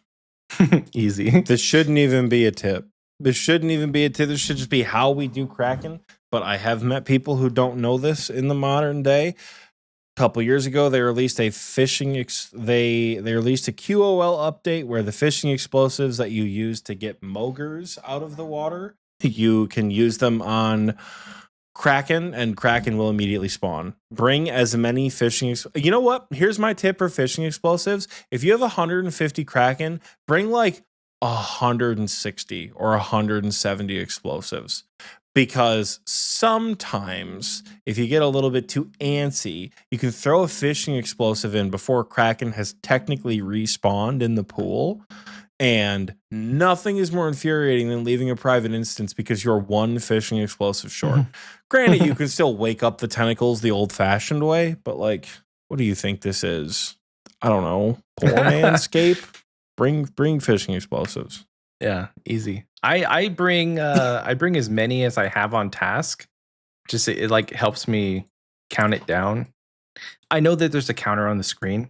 It helps me too. I do like that element of it, I will say. But I'm also one to get too eager and attack it too quickly with the fishing explosive. I see. We have Kree up next. This is one of the God Wars dungeon bosses that I have done the least. So this one I'm relying on Oxie. He says Bones to Peaches, Blood Barrage, and a Mage Switch. Basically here, short trips are okay at first. Kriara is a boss that ages like a fine wine. When you first go to Kriara, you're going to have an RCB. Maybe your friend lets you use chins. Maybe your first time going, you have a Bofa. Maybe.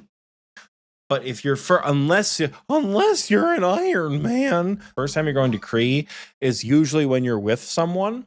And that someone these days is going to have a T-bow or they're going to have a shadow. And you're going to feel like a meat puppet because you're just helping them soak the damage while they get all the kills. Kriara's not going to feel good because Kriara will beat you like a redheaded stepchild, regardless of who you are, where you come from, who you love. Kriara does not discriminate. He will beat you up and down the street. But in time, when you get better gear, when you get an Aviansi's task and you have a Bofa, when you get an Aviansi's task and you have black chins and you get that Slayer helmet boost, when you finally do, and I know this is really down the road, when you finally do get your Mega Rare and you could bring a Shadow with a Slayer helmet or you can bring a T-bow with a Slayer helmet, Kriara feels a lot better. Bring in the interim, while you're first starting, Bones to Peaches, Blood Barrage, and a Mage Switch. Because spending the entire kill brewing is not fun. Because there will be kills, even when you have a Shadow on task, there will be kills where you're brewing the whole damn time. Because Kriara is just really like that. To be like that. Yeah. Vacant Void said he's lost a fuckload of chins trying to learn. That makes sense. Nicole says it's a shit show until you learn that you're going to have your ass handed to you. It's far more relaxing. That's hilarious. The next boss, also God Wars, Krill. So Kree and Krill right next to each other in a collection log. I don't care what role you have at Krill. I don't care if you're the tank. I don't care if you're meleeing it with an arc light. I don't care if you're sitting in the eastern corner of the room with a... Back in the day, it was T-bow, but now I think it might be Scorching Bow. I'm not 100% sure. If you're ranging it in the back, whatever you're doing, have an anti-poison on hand. Because if the tank who's wearing a Serp helm, if they're wearing a Serp helm, fucks up and you get attacked, the poison at Krill starts at like a 17 tick. So it will just hit you for a 17 and then take like 20 minutes to go away, and it will kill you. Or if for some reason your tank is on task, which here's an elitist opinion. If I have a task, if I get a Grardor task, or if I have an Aviancy task, or I have a Greater Demons task, and I say, hey, let's go to God Wars, I don't want to fucking be the one to tank. I'm good at it. I'm probably the best tank I know at a boss like Krill or Bandos, right? Unless I get distracted on my phone, in which case then I will kill my teammates because I'm just so bored at Krill. But if your tank... If you're for some reason making your tank who's on task tank the boss and they don't have their Serp helm on, make sure you better have something for them. Because even if you don't get a hit, your tank is going to need the antidote eventually. Because krill trips can last for 10,000 years. Those bosses, those little demis in there, they constantly drop food. Even they're the only God Wars boss that doesn't benefit from bones to peaches. But holy shit, you can stay there seemingly forever. So make sure you have anti-poisons. You know? Scorching Bow has really changed krill. I know that like if you're soloing it, just use the Scorching Bow spec and it freezes krill, and then yeah, you're golden from there. Next up on the list is the Moons of Peril. And these bosses like are well designed, honestly. So like when you're going to do moons, there's not a ton we can give you tips on. I'm But the very one that interested in the said- tip that you gave, though. Very The one interested that- in it. So this I did. I wrote this. I gave the tip for this one, and literally it's just start with the blood moon. And this was more so on my experience of doing it on a lower level account. The blood moon out of the three feels like the worst, because if you don't have the DPS and you don't have the defense, blood moon is just going to take forever. So for me, I would rather get the sucky one out of the way first than have to leave the sucky one for last. Because Blue Moon and Eclipse Moon, those are a walk in the park for almost any account. So that like it just comes down to like a mindset thing. If you start with Blood Moon and you get it out of the way, maybe you'll have a better time at moons. I don't like Moons of Peril. As far as the boss encounters go, it just feels like a slog. And that also may be because I'm like super, super dry. I think I have over 100 KC and I have like 4 items, maybe 3 items, which they're supposed to be like at least like a 1 in 20. Ugh. So moons is fun.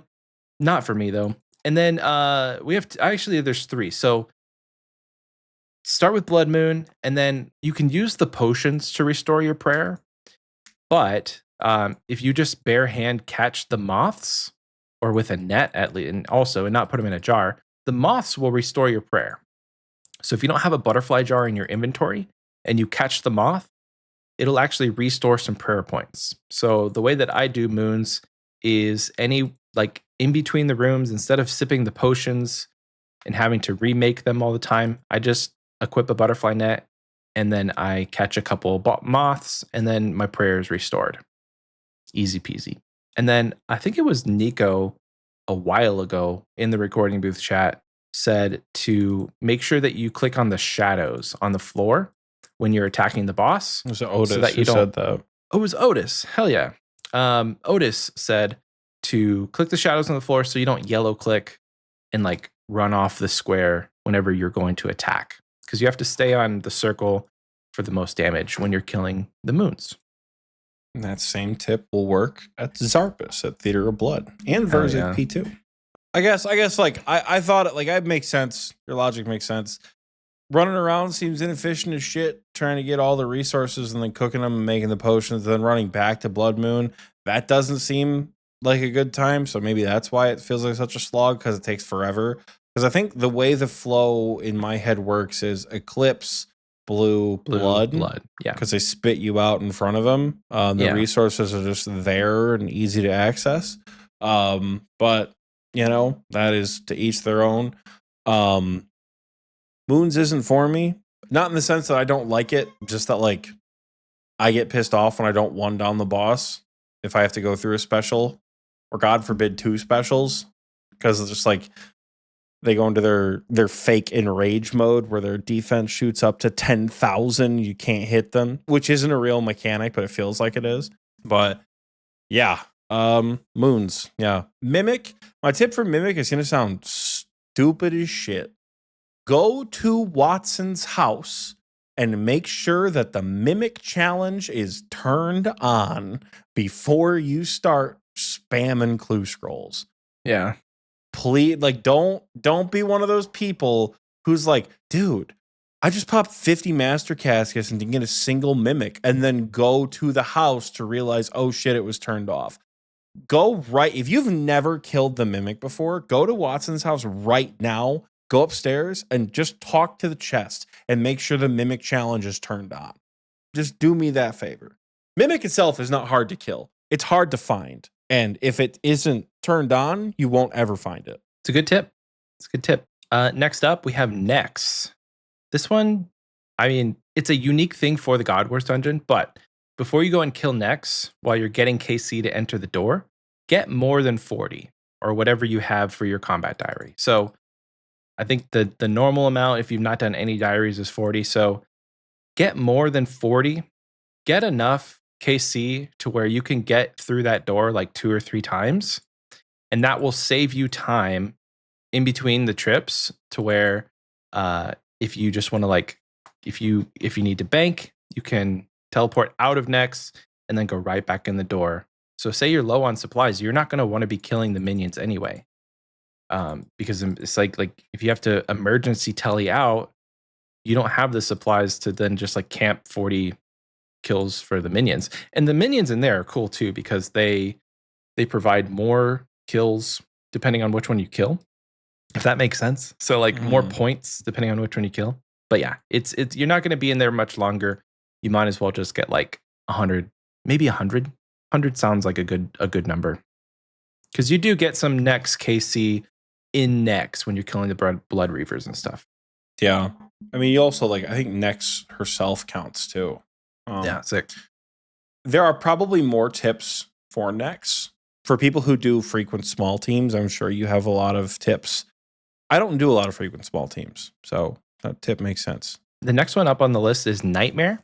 So Oxie put on here as a reminder, tanking is way easier than you think. It if really you don't want to is. tank. Nightmare is a Jad. Nightmare is the only one that is a little bit faster is the melee that you'll have to react to. But Nightmare chooses a tank based on who has the highest defensive bonuses. So if you go into Mass World, there will usually be someone there with like dedicated Justy and like a door. But if you're just going with a group of buddies and you're the only one who has Torva, it's probably going to go to you. Back in the day when everybody had Bandos, you wore Guardian boots to make the difference. But now I think Torva has better defensive bonuses. So if you guys have similar gear like the people you're going with and you don't want to tank, don't bring a super combat potion. Just bring a super attack and a super strength. And then don't pray piety. No, please pray piety. Please pray piety. The increase in damage from piety is because I thought about that, but the damage increase from piety is too good to ignore. But if your tank has a super combat potion and you don't have the boost, like if you're not at 118 defense and you're only at whatever the percentage increase from piety is, but your tank has a super combat and piety, it's still going to prioritize your tank to attack. Oh, sick. Well, there you go. Which honestly is fine because the only thing different about Nightmare when you're tanking is that when Nightmare faces you for melee attacks, you could take a melee attack if you're not fast enough.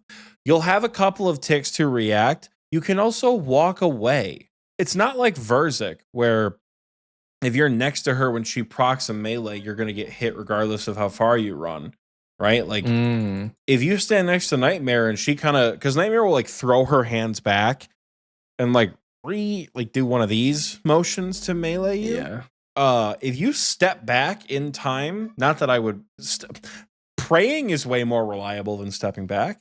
But if you do walk out of the way when she melees, you're not going to take damage. So tanking is a lot easier than you think it is. For sure, at Nightmare, like group Nightmare. I fucking knew the minute I put my hands back, I said somebody in this recording booth chat is going to make a comment about me doing the Nightmare animations. And it had to be Chaos Cleric. I knew it as soon. I'm like, I promise you, somebody's going to do it. Somebody's going to do it. Because it happens every single time someone brings up Nightmare to have animations. Petition to have Oxie act out every animation in the game. Yeah, why don't we act it out together, Chaos Cleric? And the first one I'll do is a DDS spec. Why don't you come on up, Chaos Cleric? I'll DDS spec you a couple times. How about that? I heard someone leave the recording booth chat, and I thought that was him. I was like, yeah, run, bitch. Next on the list, so Fazani's Nightmare. PNM is hard. What's the hardest part about learning PNM? Some fucking shadows on the floor. If you've never done Fazani's Nightmare before, unlike regular Nightmare, we'll do one shadow. Fazani's will do like 6 or 7 shadows in a row in like the most inconvenient times too. Like mushrooms on the floor, 6 or 7 shadows. 4 corners of flower power, 6 or 7 shadows. Like it'll just throw them out constantly. 2 tips here. Number 1, it's about plugins. So you're going to make sure that low detail is turned on and hide lower planes within the low detail plugin is checked off. So low detail, hide lower planes. You're going to also turn on your Skybox plugin, which I know is weird. You're going to turn on Skybox, and then you're going to make both the overworld and the cave color anything but black. So you can make it light purple. I think mine is a nice like teal blue. Something that isn't like, it's not going to assault your face like a fluorescent color, but like some sort of like kind of matte, muted, lighter color that will allow the shadows to show up on the floor without you needing to like worry about, oh, I can't see them because there's this and that other thing. It just takes all the detail away from the floor at PNM. So you can just see where the shadows are. It's very helpful. I believe this also works at Pestilent Bloat. I'm not sure. This is very helpful for hard mode. So if any of if there's any tobbers who are really hard, you should DM me, wink, and let me know if this works at Bloat. I think this is the combination of plugins you use to see the feet falling everywhere. But it helps at Nightmare so you can see the shadows. The other tip with the shadows, don't run like 10 miles away, right? Like the shadows will spawn around you pretty regularly, but there's usually a way to escape the shadows within 1 to 2 tiles of where you're standing, right? So when the shadows start to spawn, take a deep breath. Don't like sprint around the room, because you're just going to get fucking hammered by your true tile if you try to run too far away. They're going to pop up when you're true tiled, and it's going to hurt, and you're going to hit a 60, and you're going to get embarrassed, and everyone on the Discord call is going to laugh at you because you died again for the 5th time in a row. Like, don't do that. Just be calm when the shadows come out. And the safe tile is way closer to your character than you think. That's the PNM tip. Obor is next. Again, the free-to-play bosses, you don't need a ton of tips to be able to do this, but the tip we have here is to immediately barrage it or entangle Obor, so that essentially you're fighting a statue, because without getting near you, Obor can't do a ton. I think it can maybe still do like the attack where it sends you backwards, but if you just stand on a wall, freeze Obor in range, you're good to go. Yeah.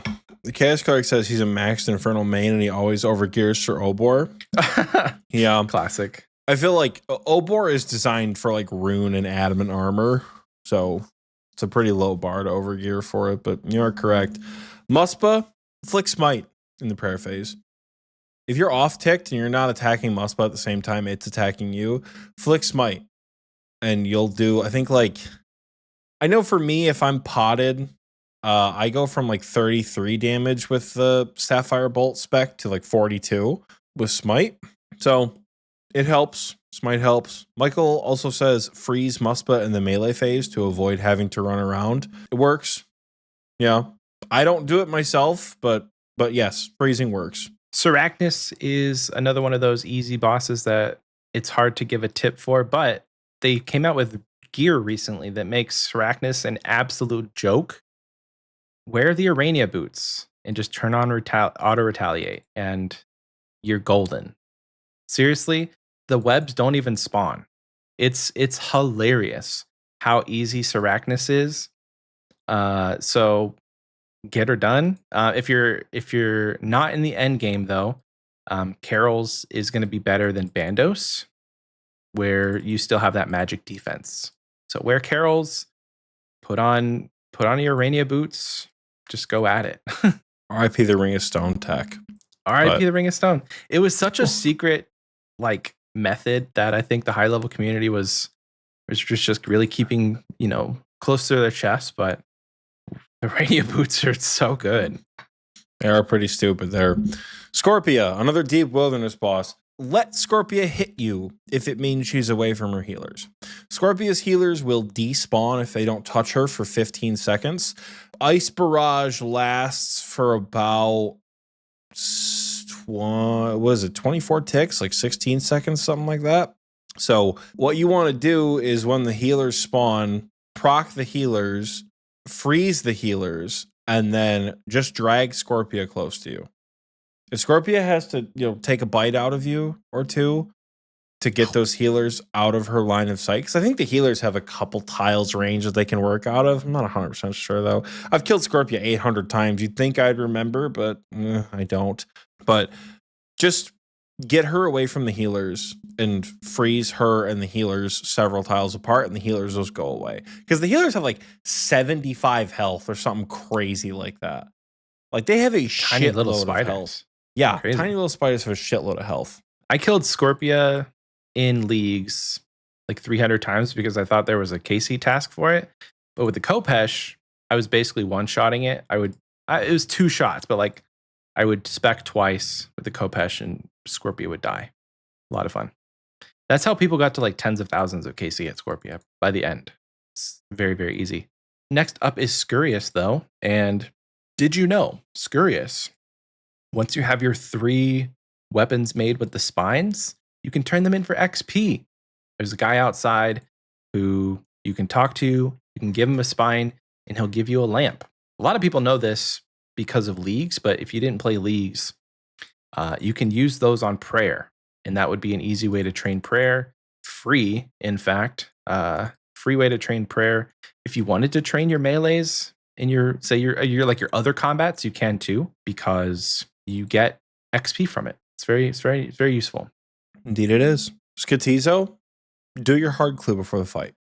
Do a hard clue before the Skatizo fight so you get the free hard clue. Michael says that the Arclight and the Emberlight can one-shot the eyes. Yeah, good tip. Do your hard clue. It's annoying as shit to not get a hard clue after killing Skatizo. Clue boxes when, Jagex. Though I don't know if that'd be good for the game. Jagex. I don't know if it would be that'd amazing for the game. I don't know if it would be, though. It's a conversation for another day. Guess how many totems I have in my bank on the GIM? 36. You're close. I have 30. Nice. Yeah, and I don't want to do my hard clues, but here we are. Boo. I know. Michael, we're GIMs. Do your hard clues. What? Boo. I'll take this one because I'm an expert you're at the Soul. most qualified, yeah. So next one up is Soul Heritage. Pretty simple here. Just use the visual metronome plugin, and the invocations to avoid are the Abees, Totemic. What is it? Totemic and Red Flag. What those are, I couldn't tell you, but I'm just reading off a script here. If you guys are Coliseum enjoyers, you'll probably recognize that I don't have anything specifically written down for Soul Heritage himself, more so just general Coliseum tips. I think we all know why that is. The only thing that I think I'm going to need help with and I'm going to need tips for Soul is that parry attack, where it's like the 1, 2, 3, 1, 2, 3, and then 1, 2, 3, 4. That's whatever spear attack that is. I don't know how to give you tips for that. I've not even simmed it enough to be able to tell you how to do that. Somebody out there can. It's not going to be me. These tips are mainly for the waves. Visual metronome is very helpful. It helped me understand. Like I said, 4-tick cycle feels natural. It's in my blood. 5-tick is not in my blood. Visual metronome, good Lord, helped quite a bit, especially with spawns, because you want to wait for 5 ticks after you start the wave to run to the middle, count to 5. Like, okay, cool. I started the wave on the white tick, and then by the time I get back to the start, I should be, whatever it is. Bees is annoying as shit. Totemic heals bosses and is annoying as shit, and Red Flag prevents Minotaurs from being able to be safe spotted and is annoying as shit. Don't do that. I think invocations like Doom are annoying as shit, but I feel like once you get good at Coliseum, Doom is fine. I think like Reentry is annoying as shit. I think whatever the Explodey one is also annoying as shit. Are there any that are not as annoying as shit? Blasphemy, Frailty. Honestly, Manatee Mayhem's not too bad. Solar Flare, you'll learn to love it after a while because it's pretty free points in the later waves. What are some other ones? I'm blanking on them. Even like Quartet isn't terrible, though Quartet will spawn a Fremenic at Soul. But I'm just saying, like, ones to avoid. It's kind of like in TOA where, like, yeah, some invocations are annoying, but some are like no-goes unless you really need to take them. Like Keep Back at Akka or Double Trouble at Akka. Like, no thank. No thanks. Speaking of the simulator, though, that could be a massive tip for Soul is get some practice in before you actually get to the boss so that you don't waste however long it took you to get the first 11 waves down. Get in the simulator. I'm sure you can find a link maybe on Reddit or something, but the Just simulator like will the show simulations. they'll show you the mechanics of the boss and allow you to practice that without the tedium of getting through the waves. If you just Google OSRS Soul Simulator and go to colosim.com, it's like the second or third option, you will pop up. Oh shit, it's like starting me into the fight immediately. Oh, nice. Oh yeah, this is crazy. Yeah, there you go. So just Google it or Bing it, whatever you do. But don't use Microsoft Binging Edge. it? I like DuckDuckGoose personally because DuckDuckGo or DuckDuckGoose? DuckDuckGo. Is it DuckDuckGo? I think so. Who knows? DuckDuckGo. It's probably DuckDuckGo. Enjoying the you got sim the next now. one though. I do, but I'm lost in the sim. I'm lost in the sauce. I'm dying in the sim. Spindle Spindle is a wilderness boss, the baby version of Venenatis, and I don't know, like if you've done Spindle, you probably realize this, but it's a good reminder. The little spiderlings that she spawns, the ads, those will drain your prayer. But if they're left unchecked, they will increase the boss's damage. So it's always a good idea to kill them as soon as they spawn. You can take darts or knives or whatever to deal with them, and then you're good from there. They will like keep spawning them, so you'll have a couple sets, but don't ignore them. Don't think they're just little spiders that you can ignore. And then because you can't, it's going to be detrimental, not just for the prayer drain, but also the boss's damage, and we don't want that. I like this next one though. It's funny. This next one's a tough one. Temporos. It's on the high scores. What do you want from me? Temporos. Humidify goes burr. Fill your buckets with Humidify. Don't waste time with that spigot. Bring a rune pouch with Humidify runes and just Humidify, fill your buckets. This is also really nice if you're doing a solo method, like the solo fire starter method, fireman method, whatever it is. But yeah, firefighter. Humidify go burr. I've been saying it since Temporos came out, but it is my opinion that whenever the wave attack happens, it should just fill up all your buckets. You just got crashed like by a wave. Why is it not filling your buckets with water? It makes no sense. But anyway, I digress. Next up on the list, we have the regular gauntlet, separate from the corrupted gauntlet on the high score. So we're doing it that way. But the regular gauntlet, I mean, besides just getting in there, smashing your head up against the wall and learning how to do the gauntlet, you can you can use it to your advantage and prep yourself for the corrupted gauntlet. So I put here, practice doing the regular gauntlet in 7.5 minutes to mimic the time you have in corrupted. And then also nerf yourself in the regular gauntlet to kind of mimic how the intensity of the corrupted gauntlet fight will be. So, you can just go in there super relaxed, take the whole 10 minutes, grab tier 3, whatever. You can. And it would make the fight super, super easy.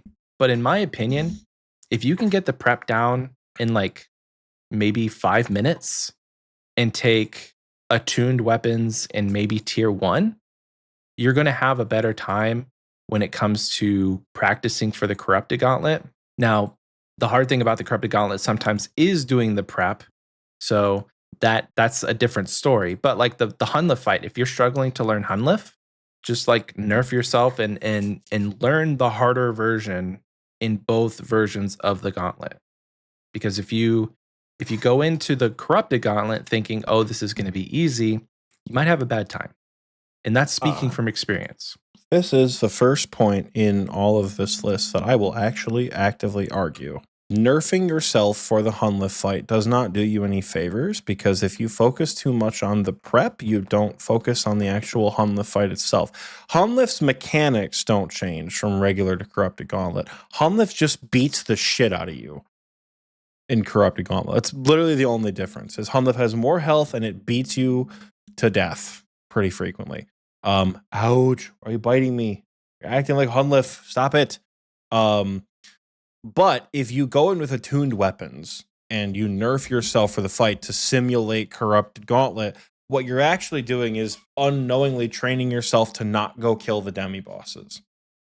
You're training yourself to not find where they are quick enough to get back, because you have to go into Corrupted Hunlif with perfected weapons when you're learning it. You have to use offensive prayers. You have to get your positioning right, because as I know you have experienced, Michael, and I have experienced many times myself, there is not room for a lot of mistakes. You True. step underneath Hunlif because you run on the wrong spot, that's a 50. You make it to P4, you stall for an extra tick, that's 90 damage from all 4 tornadoes, dead immediately.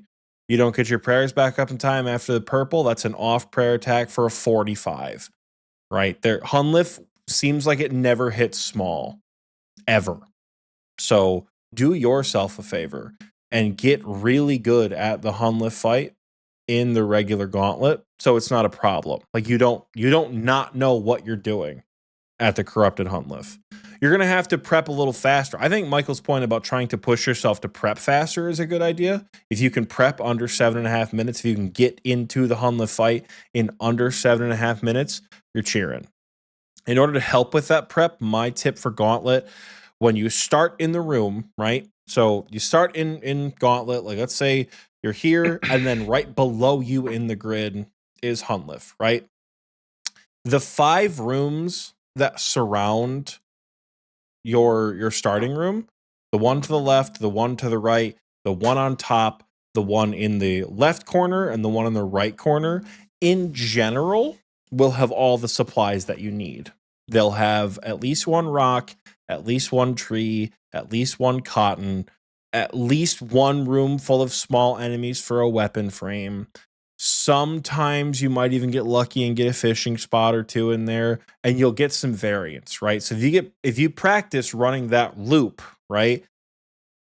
That's how you want to start. You don't want to run all the way around the Hunlif's room like I used to do. That takes a very long time. Once you finish those 5 rooms around your starting rooms, the 3 rooms beyond that have the potential to spawn a demi-boss. That's where you're going to look first.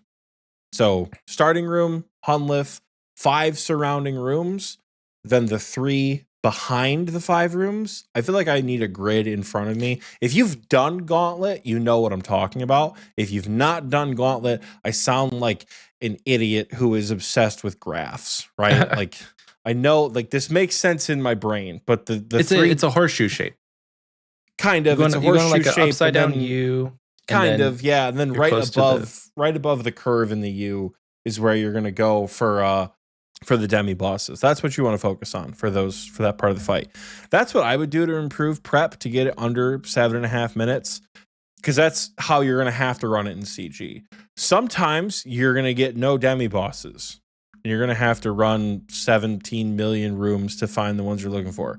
Sometimes you will get 2 perfected weapons and all of your armor and everything, and it will be great, and you'll be good to go. You're 2.5 minutes in, you don't find a fishing spot for 8 fucking minutes.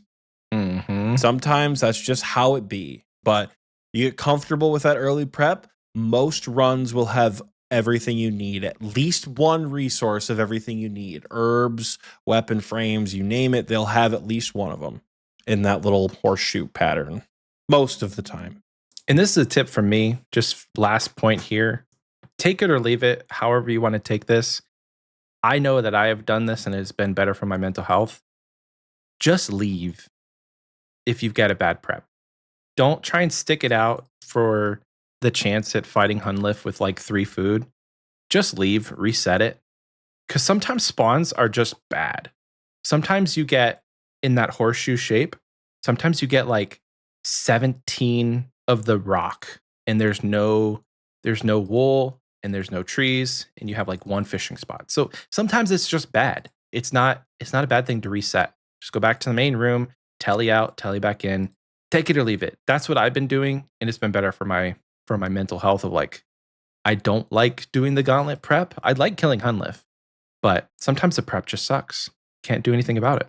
Yeah, I don't know. Corrupted Gauntlet. I know we just talked about Gauntlet a little bit, but specifically for Corrupted Gauntlet, I'm not very good at Corrupted Gauntlet.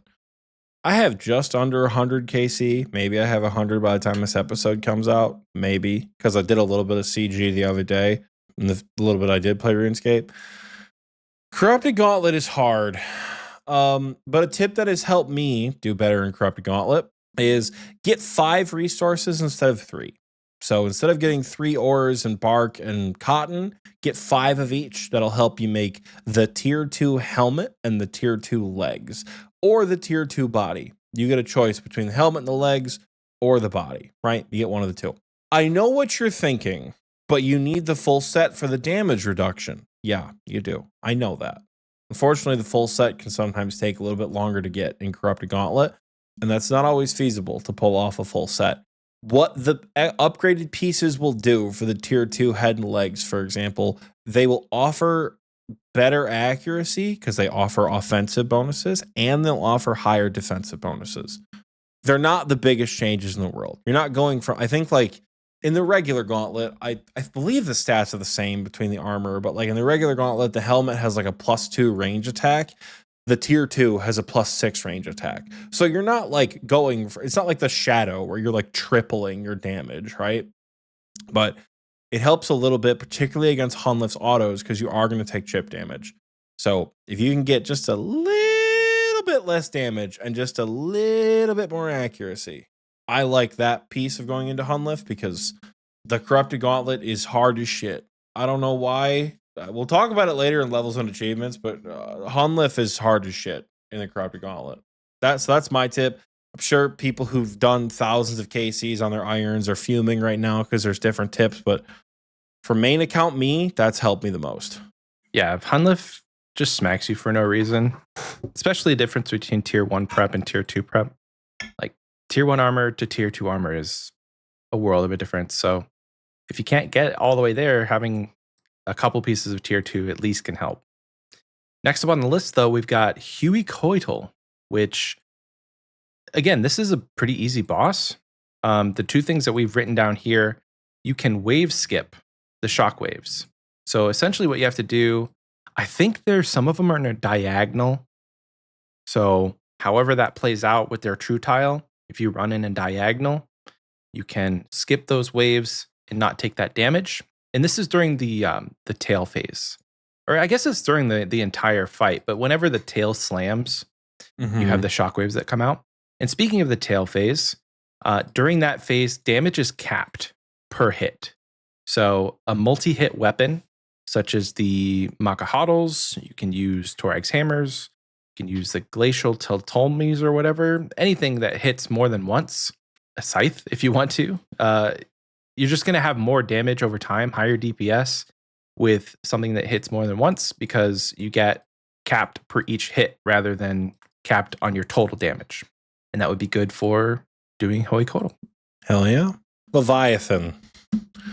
This boss and I had a bit of an intervention during bingo, where I got a 55 Leviathan task and got a ZCB from one of my teammates and pretty much had to learn Leviathan. It feels good. Feels good. With a ZCB, I will add. Nothing else at Leviathan feels good without a ZCB. But from what I remember, and I haven't done it in a couple of months, barrage Leviathan after the 4th roar, I think. So you're going to get the first. The second one's going to speed up a little bit. Let me back that up. When I mean roar, I mean it's phases, right? So Leviathan slowly speeds up as the fight goes on, where the first one is a couple of ticks between attacks. Then the second one, it drops a rock on you and it reduces that tick speed by a little bit.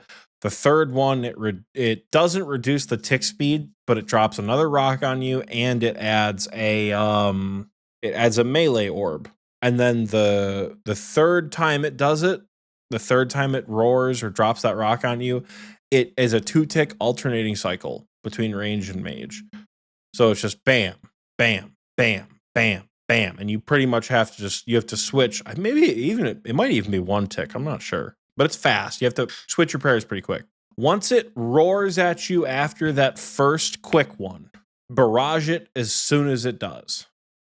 Right? You should have 4 rocks kind of lined up wherever you are. Then you barrage it and go hit it with your ZCB, and then the special will hit, which is the second tip. The initial position of the rocks determines where the first special is going to be. I want to say, I have not done Leviathan in a couple of months, so somebody might know a little bit better. I want to say if the rocks are north and south, it's going to be lightning, and if they're east and west, it's going to be the rock spitting phase. But again, it's been a minute. I don't entirely remember. If it's not that, it's the opposite. I just wanted the tilt. Yeah, those are the Leviathan tips that I have. Because again, that boss for me, it was enemies to lovers by the time bingo was over. You know, like I kind of wish I could have kept doing more, but I don't have ZCB, and I'm not going. It's just like with the Spectral. I ain't going back to that boss with a ZCB. Not that you can't use Bofa. I just don't have Bofa. You know? Yeah. Why don't you take the next one? Because I have not done.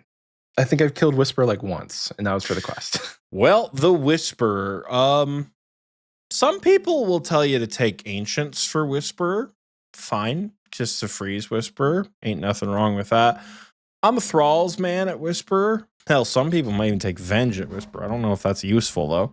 I don't think you want to be getting hit off prayer at Whisperer. Anyways, Thralls. I'm a Thralls man. But if you're taking Thralls, whenever she's out of the Shadow Realm, so like whether it's the pillars or if it's all the ghosts or if it's the little dots that you have to run on, whatever it is at Whisperer, as soon as you complete that, run your ass to one of the walls as far away from her as possible, because she will freeze you and she will walk just close enough. If you're on the wall, she'll be like 2 tiles away from you.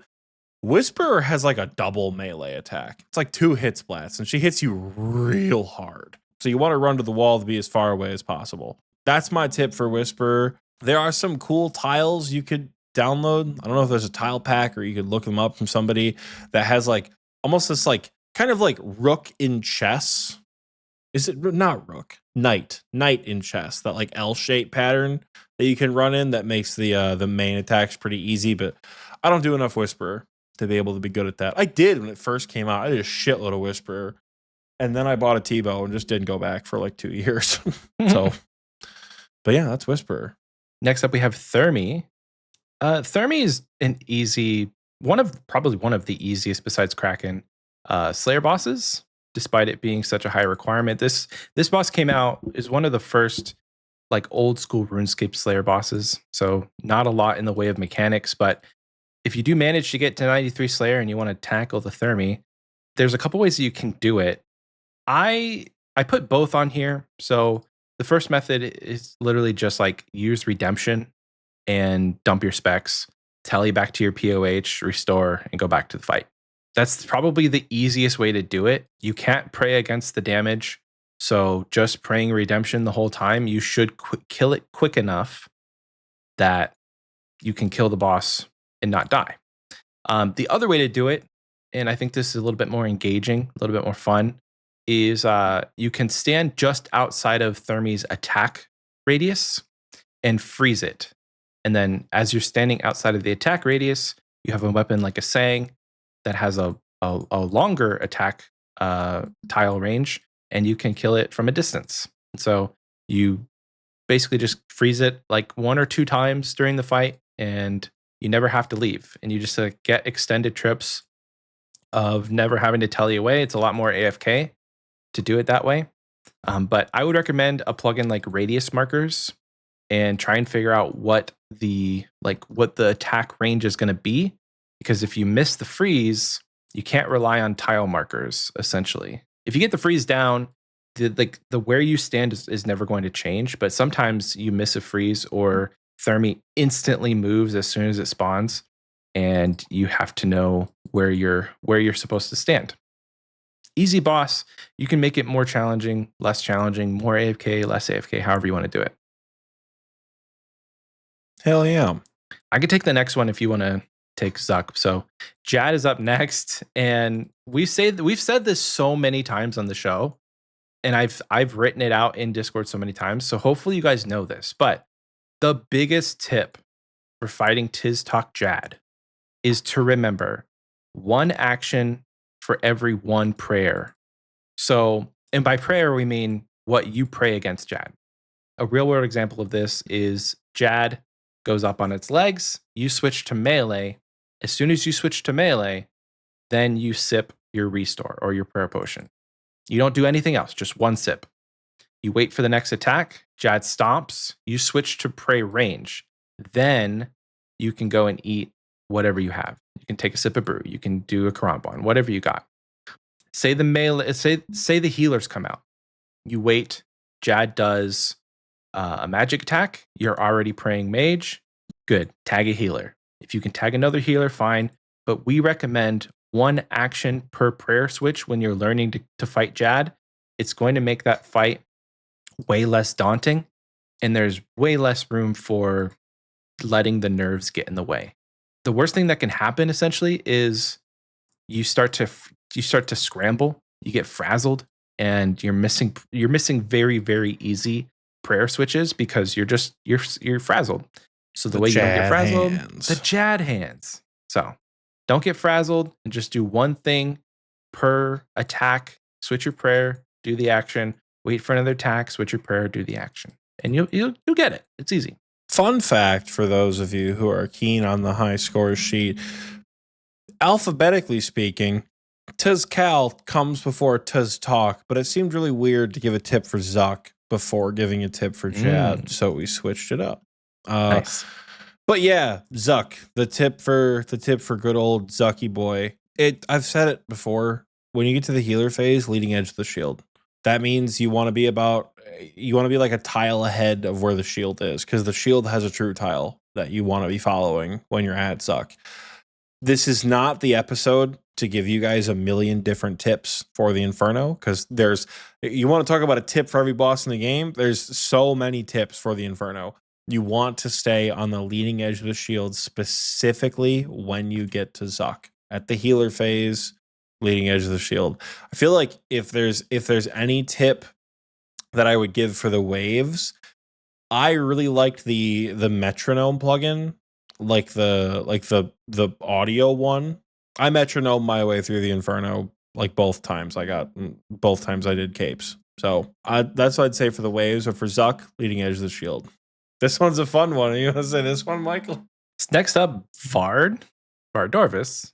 I've not killed a ton of Vard, but I can take this one pretty confidently. So the tip here is to get the better NPC highlight and highlight the true tile of what I'm assuming is the axes. Yes. For if you guys want to take notes, the tile IDs are 12225, 12227, and 12826. I don't know if 12826 is related. I don't know what I have that on there for. Oh, because it might be. I just don't know. It could be. I don't remember. I love that you read them out loud and then just put them in the description of the episode. That's so much more work for me later. And then basically that just shows the true tile of the axes, makes it easier so you can avoid them. He put DT2 booze utilities is also nice. What is booze utility? What do you think I meant to type? Boss. Well, you know, you're pretty infamous for your typos, so I didn't. And you're pretty infamous for being a pedantic bitch who still wouldn't be able to find the plugin because he's looking up DT2 booze utilities. And it could be helpful if you mess up. It shows you what you did wrong. It's like booing you for doing something wrong. I don't know, dude. That's why I asked. Boss utilities has functions for each of the 4 bosses. Particularly for Vardorvis, it will remove the pillars, like the visual piece of the pillars. You don't have to see the pillars, which is nice. Very nice. The next one is your favorite boss, and I'm glad that it popped up on that one for you. My girl, Venenatus. Stand on the wall every 3rd rotation. I feel like my initial tip, like, again, blood memory, was click on her. I don't remember. Was it a tick after she spawned? I think it was click on her a tick after she spawned. And Yeah. then you would get in cycle. But again, that was many, many, many moons ago. But for new Venenatis, she will move kind of like Sarachnis will after 3 attacks. I think it's 3 attacks. She'll move around the room, and on her 3rd rotation, so the 3rd time that she moves, hold on, let me respond to this text real quick. Sick. Just had to respond to that DM there. But where was that? Michael's got me off track. He's DMing me about my squeaky chair as if his mouse hasn't been clicking at a machine gun's pace this entire episode. Also, it got brought to my attention that there's some sort of humming in the background of my mic. A lot of humming. I genuinely going on. I don't know what it is. I have it's probably your gain settings. It's probably not something you can hear. It might just be like my fridge. I don't know. I'm not going into my gain settings mid-episode. I don't know what the deal is. So eventually we'll figure it out. But it's literally only happened since I've moved into this room. That's so true. I think it has something to do with being out here.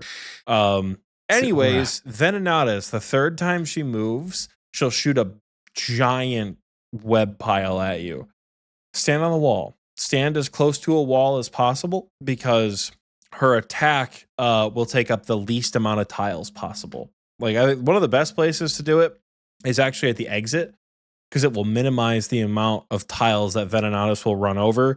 You want to reduce it because when Venenatis runs, if you're hitting her with a chain mace, you're going to chase her. And then when you chase her, you're going to run through the webs and lose all your run energy and your stamina. It's going to be annoying as shit because you got all the chip damage, blah, blah, blah, blah, blah.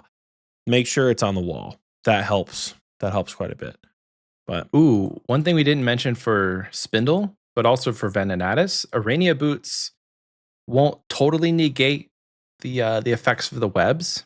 But if you are wearing Arania boots and you're willing to potentially risk them, it'll delay the effects of the web by 1 cycle. So that can be helpful. We got Vedion up next. This one's going to be rounding out the wildy bosses for us. So Vedion, I put C Calvarion's tip because essentially it's going to be the same thing. If you don't remember what I said about Calvarion, you basically walk under the boss once you transition from the purple to the yellow phase, and it'll negate the damage. Cool thing about Vedion is you can do this one solo pretty easily and not have to worry. So if there is the worry really is just you're in deep wildy. You can't escape as easily. So if you have the option to kill Vedion over Calvarion and you're okay with that, do it. Because I recommend killing Vedion anyway. Better supplies, lower drop rates for the uniques. Oxie put on here, which I think was great. When you're exiting, if you do have to run away from a PKer or you're just you're done with your trip or whatever, you go east towards the northeastern exit in the escape caves. Then you continue east towards the shore and you run south once you get to the shore to avoid the multi-combat chases and PKers who are on the south exit. So PKers are smart. They know where most people are going to go. And if you kind of change up what you're doing, you avoid A, the multi-combat areas where you can get stacked out, and B, you just avoid where PKers are going to be spawning. Not spawn, I guess spawn camping is what I mean.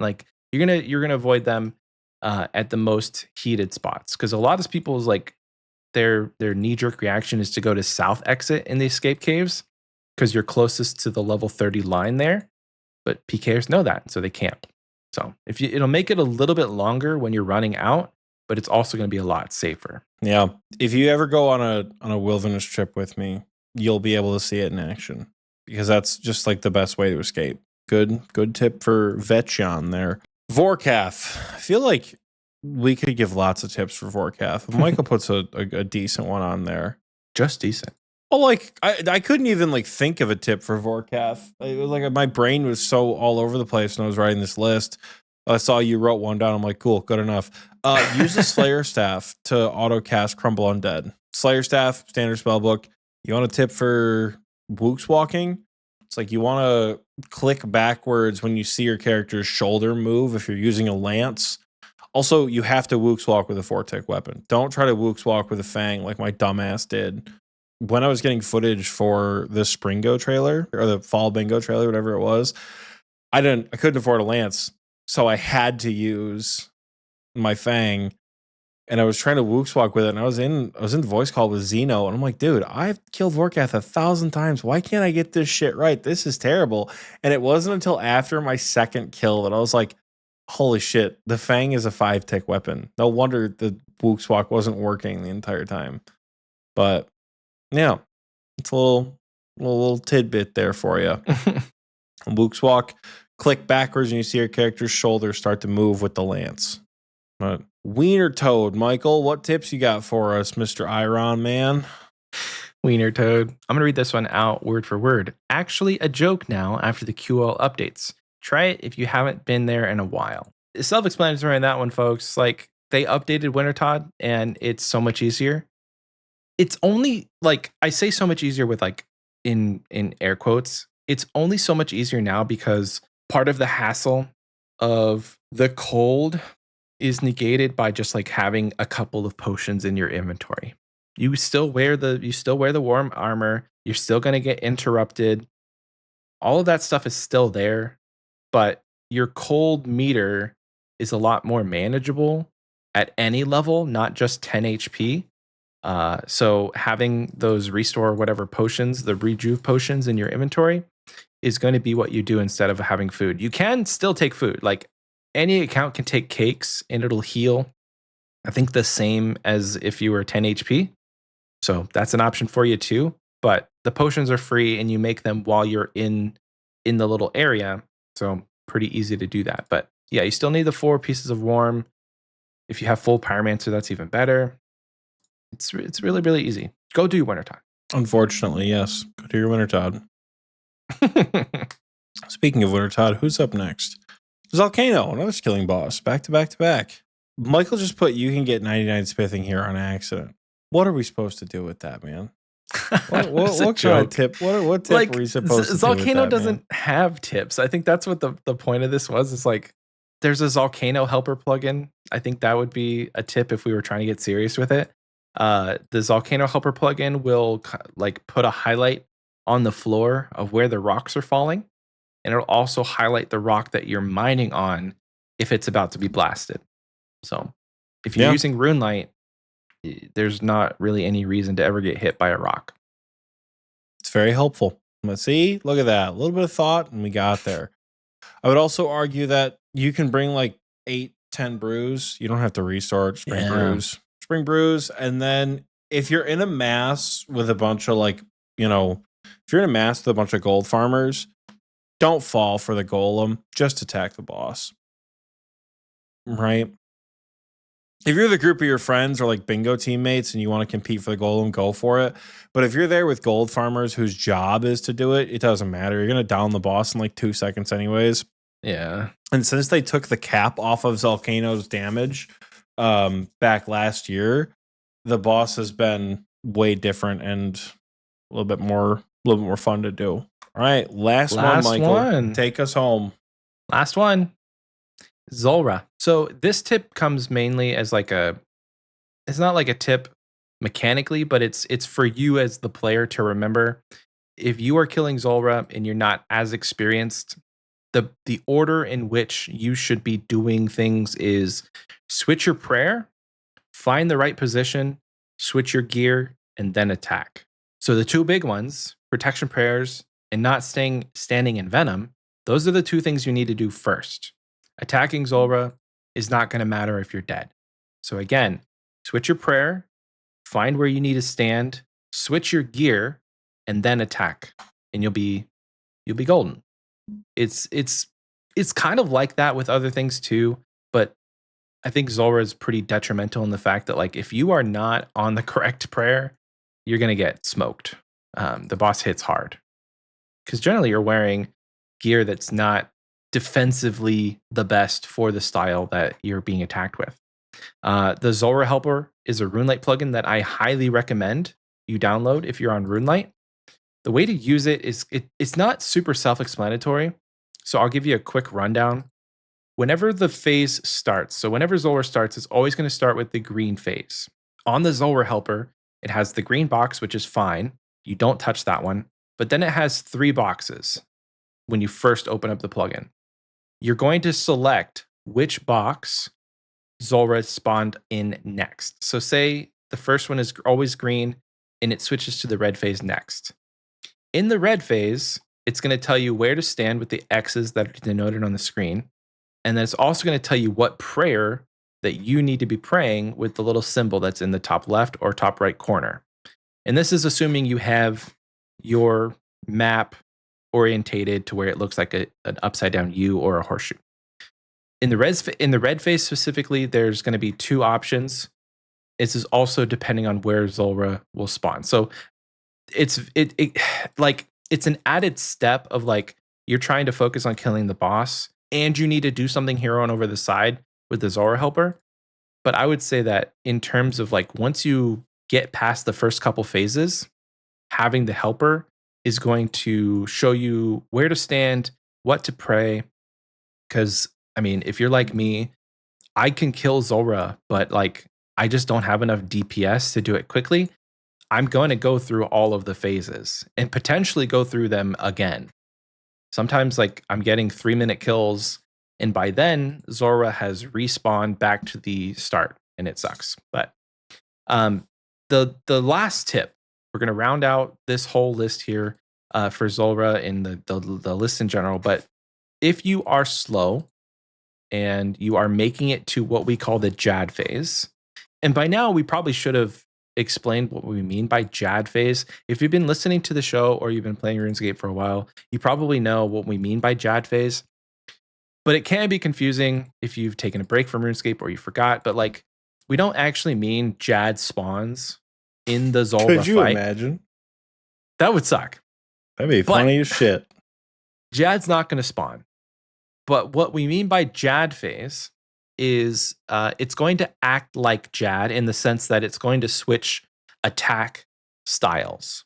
Any monster that has where it can like switch from its main attack in a quick motion, we call that the Jad phase. There's a couple other bosses that we've mentioned in the list, like Hydra, the very first boss we talked about. Hydra has, or second boss rather. Hydra has a Jad phase because it goes a range attack, mage attack, range attack, mage attack. Zulrah does that too. And so for the Jad phase with Zulrah, you're going to want to start with whatever Zulrah's first attack will be. If it's on the right side of the map, it's going to be range. If it's on the left side of the map, it's going to be mage. And there's different ones for different rotations. But you're going to start praying what the first attack will be. And as soon as the head dips down, switch your prayer to the next one. It's going to feel really, really weird because your overhead prayer is going to be the opposite of whatever projectile is coming at you.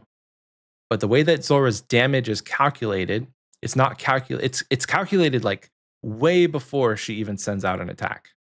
So you may die, and you probably will die a few times, but as soon as the head dips, change your prayer and just focus on back and forth, back and forth. There's going to be a lot going on. Don't be discouraged if you die a couple of times due to Jad phases, but eventually you'll get it, and it'll become pretty easy to switch back and forth and attack and sip your prayer potions, summon a thrall. There's a lot of things that you'll have to do in that moment, but if you can just wait it out, you'll have a better time killing Zulrah. And eventually, you'll get to the point where you're skipping Jad phases because you're killing it fast enough. You'll have better gear, you'll have more DPS, you'll have better understanding of the boss, and you won't even make it to the Jad phases, which is really nice. I don't think Oxie's seen a Jad phase in like 3 years, except on his GIM. I do forget how to do Jad phases sometimes. If it's a really bad kill, it will throw me off. And it's kind of funny.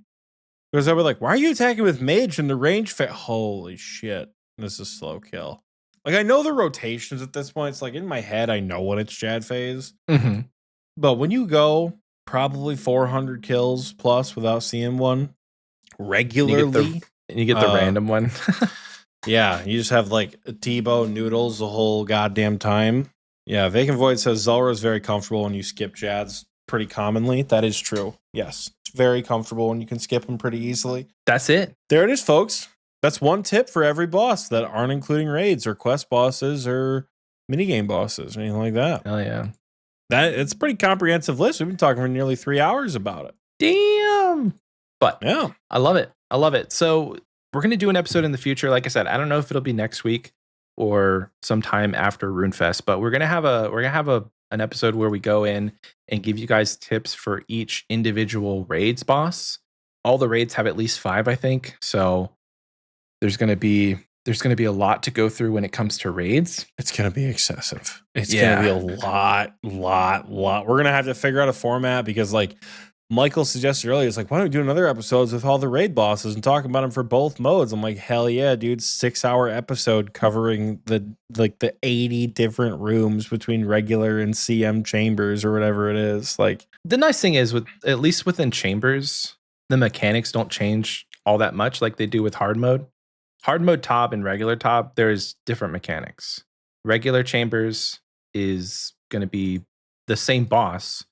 You just have to do it in challenge mode. Yes, but there are different ways you do the regular rooms in challenge modes, I guess, if that makes sense. But we're not going to be getting it. This isn't like a comprehensive guide. We're just giving you tips. And I think the tips could like be all encompassing. This is a general tip for challenge mode and a general tip if you're doing this in a regular. That's going to do it here, folks. Thanks for listening to this portion of the episode. If you guys want to stick around for the community section, we're going to have that right after this break. And enjoy this commercial. We'll see you after this. Hey there, adventurer. You're finally awake. Allow me to introduce myself. My name is Agent B, and I work with the Gillinor Protection Agency. If you're watching this video, that means you're probably under the supervision of the medical experts here with the GPA. Don't worry, you're perfectly safe. It says here that you were going to try your hand at Kriara, but you slipped off of Trollheim Mountain and fell unconscious. That's okay. Happens to the best of us, really. Thankfully, a few of our agents found you all bruised up out there in the cold and brought you back here to recover. Now, your report says that you hit your head pretty hard, so you might remember some things, but be aware that not all of these memories are correct. Any thoughts or memories of blood reavers or ancient ceremonial robes simply aren't true. It's just your brain imagining things to help make sense of the accident. You've been with us for a little while now, so getting back to your day-to-day life might be tricky at first. People may have started to spread rumors about you, and some may ask strange questions when you return. Some may make you uncomfortable, and some questions may make your mind think of fake scenarios in order to cope with the stress. Don't you worry though, we thought of some replies that'll help you reacclimate to society one question at a time. There is no frozen door. There is no fifth general. The God Wars dungeon has not been altered in any way. She does not exist. She does not exist. She does not exist. She does not exist. Operation, and we hope you have a speedy recovery. My name is Agent B, wishing you the best, and always remember, the Gillinor Protection Agency is here to serve you, her.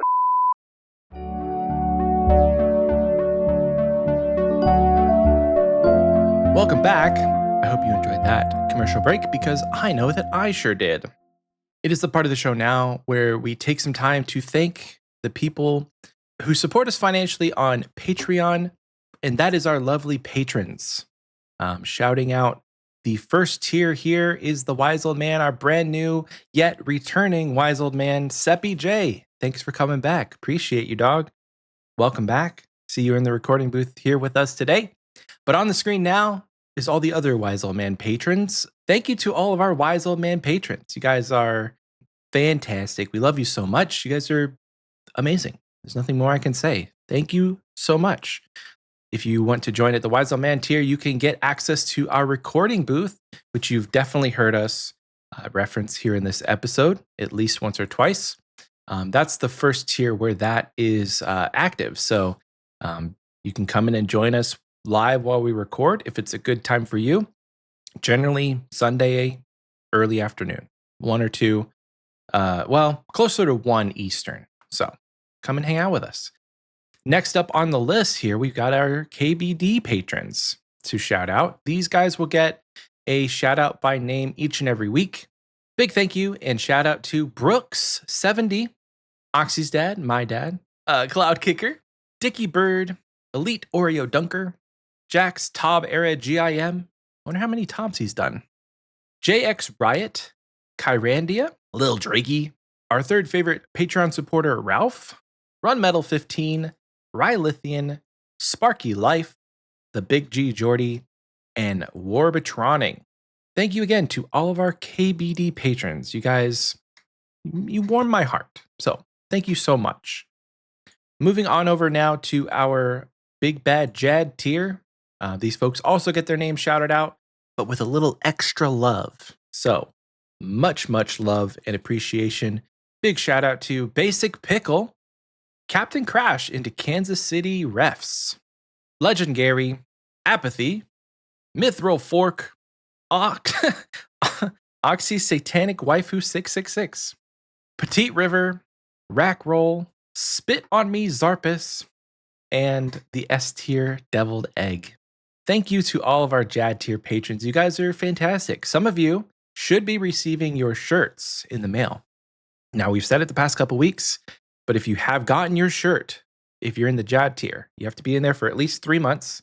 If you're in the Jad tier and you've gotten your shirt, please send us a picture. Let us know how it feels. Is it a good shirt? Does the design look good? Is it a good quality? Because up until this point, we still have time to make changes for the shirts moving forward. You're going to get 4 shirts throughout the year. If you've subscribed for an entire year at the Jad tier, you'll get 4 shirts, 1 each quarter. And we want to know, are they good? So let us know. I think Chaos Cleric is the one who's getting it next, if I'm not mistaken. So send us a photo. Let us know. If you want to support us, you can do so by heading over to patreon.com/Xpwaste and choose the tier that makes the most sense for you. I talked to Oxy shortly before we started this episode about doing a Patreon challenge, and he firmly shut that down. We'll figure something out. It's a bad challenge. That's why. Could be fun, though. Could be fun. It's a bad challenge. It was a bad challenge, right? I'm not disagreeing, but it still could be fun, even though it's bad. No. He doesn't want to do it. You got to say it now. You got to say what I got to it is. say it. So I told Oxy, it. we have 155 patrons right now. I told Oxy, if we get to 300 patrons, I said, what do you think about us shaving our beards live on the podcast? And he said, no, I have to go back to being a babyface. Not going to happen. That's not going to happen. So maybe we'll figure something out, you know? Last time we did it to where I think if we got to a certain amount of patrons, you came to Texas and we did the meetup. I can't remember. We had a challenge before, but it was the shirts last time. Was it the shirts? I'm pretty sure we did it to where everybody in a certain tier got the shirts, but it wasn't if we hit a certain amount. Nope. If we hit a certain amount of patrons by a certain date, everybody got their name on the back of the shirt, and we sent out the shirts. Well, right on. That's going to do it for the Patreon section here, folks. Again, patreon.com/XPWaste. Moving on over to the community question. We asked you guys last week, in an alternate universe, what game mode of old school RuneScape would you be playing? Starting us out on Spotify, Otis says, in another universe, I would play a UIM. My bank right now is so messy. Think about it. 28 slots is so much easier to keep clean than a whole bank. Big brain account. Yeah, you're not wrong. Literally, you're not wrong. I can't argue with that, Otis. Papa Smurf says, in this universe, I discovered Osrs in 2022, and my first kid was born in the same year. So in an alternate universe, I may have discovered Osrs years before having a kid, and therefore would have more time to dedicate to the grind. Next up, Tuhees says, alternate universe. EOC never happened, and I still PK in Rune 2H and think a full Rune Saradomin is peak. Let's go. That's a universe I want to visit where EOC never happened and RS2 just progressed into RS3, but it remained kind of like how old school is now, where the game didn't change dramatically, that'd be cool. Fizzle says, in an alternate universe, I may have chosen to re-download EverQuest rather than OSRS when I was bored in undergrad and got sucked into that community. Well, Fizzle, we're glad you're in this universe. Got sucked in the RuneScape community. Next up, Moishan says, I've gotten more into OSRS, but periodically I still play my original RS3 account. But I have thought about starting an RS3 or OSRS Iron Man account before, but then I remind myself that I love myself. So maybe in an alternate universe, he starts an RS3 Iron Man. Deadass thought you were going to say, and I was just about to say, I thought you were going to say in an alternate universe, he doesn't love himself. What the hell? Oh. Next up, Rummy Tumbles says, alternate universe Rummy Tumbles doesn't exist, and I still play my original RS3 character. Just got back into the account the other day, and I was very confused what I was doing last. I was in a frog outfit with a steel longsword. Childhood. That's funny. Yeah, like logging into those old accounts, it's like, as a child, what were you thinking? But you never know. We were looking good, damn it. That's what we were doing. Yeah, exactly. Young Max says, I would be listening to Xpwaste episode Build a Quest Part 2 Cowboy Boogaloo. Alternate Universe Michael and Oxie nailed the first quest episode, Build a Quest episode, and they went back and they did a Part 2 the next week. It's canon. But not in this one. We Oxie flopped it. So it's all we can do. Definitely Oxie. Next up on Spotify, Ketone says, in an alternate universe, I still have my original RS3 account, and it now has 5.8 billion XP with a trimmed comm cape, and I never even touched old school RuneScape. Hot damn. I think also in an alternate universe, I also never left RS3, because that sounds like fun. Like, imagine having an account from 2005, you're a teenager, and now you're in your 30s and you're still playing that account. That would be so cool. Cool is relative. I was gonna say, I think a lot of parts of that seem less cool. I know it seems less cool, but in terms of like longevity on an account, that's what's cool. You're probably a nerd, and that's fine. Last up on Spotify, Dinosaur says, I'm with Oxie. If I hadn't started OSRs on release and instead jumped in around the time when Iron Man released, which was in 2014, I probably would have an endgame Iron at this point. Unfortunately, it's a little too late for me at this point. I got a taste of how fun raids are and how much fun endgame PVM can be back when TOA released, and now PVM is all I care about now in RuneScape. I've tried time and time again to jump into Iron Man, group Iron Man, hardcore. It just doesn't capture my attention quite the same. Okay, well, I guess in an alternate universe, he started earlier and became a very, very successful endgame Iron Man.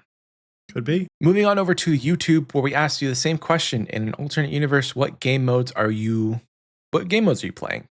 Spencer says, commuter mode. You can only play while you're driving a car. Okay. I mean, I can't dog you for having the idea that alternate universes can just be wacky, but that's wacky. Unless they're all self-driving cars. But you can only play while you're driving a car. I don't know. That would suck. Next up, Melvin Man says, in an alternate universe, you start on Max Island with all 99 in every stat. Then as you train, you lose XP and your levels go down. Instead of maxing your accounts, people strive to min their account by reaching the lowest level possible in all 23 skills. At this point, the player gains access to Tutorial Island. Hell yeah. And last but not least, Schmidtstain says, I would be watching my favorite RDR2 streamer while I am actually getting kills in Bounty Hunter. And I think that his favorite RDR2 streamer would be me. I'm just going to read between the lines here. That's it, folks. That's going to do it for the community question. Thank you so much to everyone who answered last week's question. If you want to answer this week's question, it will be, what is your one tip for your favorite boss? Maybe it's something we didn't cover. Maybe it's something you learned today on the episode. Tell us one tip for your favorite boss in the community question this week by answering on the comment section on Spotify or the pinned comment of this YouTube video. I'm going to toss this little bundle of joy that I have named Billy over to Oxie so he can take it over and do Achievement of the Week. Billy hit the ground pretty hard. You let Billy go. I did. All right, folks. It's Achievement of the Week time. It's a bit of a modest Achievement of the Week. Nothing wrong with that, you know. But kicking us off in the miscellaneous category, we just have one this week. Steppy J achieved his diary cape this week. I know some people got their quest capes back, but, you know, talking about the new capes in this house, you know what I'm saying? In the skilling category this week, Doombar achieved 99 mining on his alt account, which is fun. And he attended his own party, which again is fun. Buckets achieved 99 attack. He's been getting a lot of 99s lately, I'm pretty sure. And Boo DePlug achieved his first 99 with 99 range. Bob Dole achieved 99 fire making and 99 herb lore.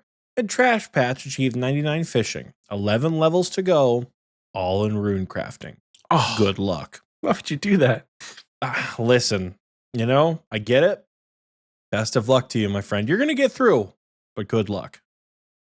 And finally, in the skilling category, Nuke Jordan achieved 2K total level. Finally, in the combat achievements section of the portion of...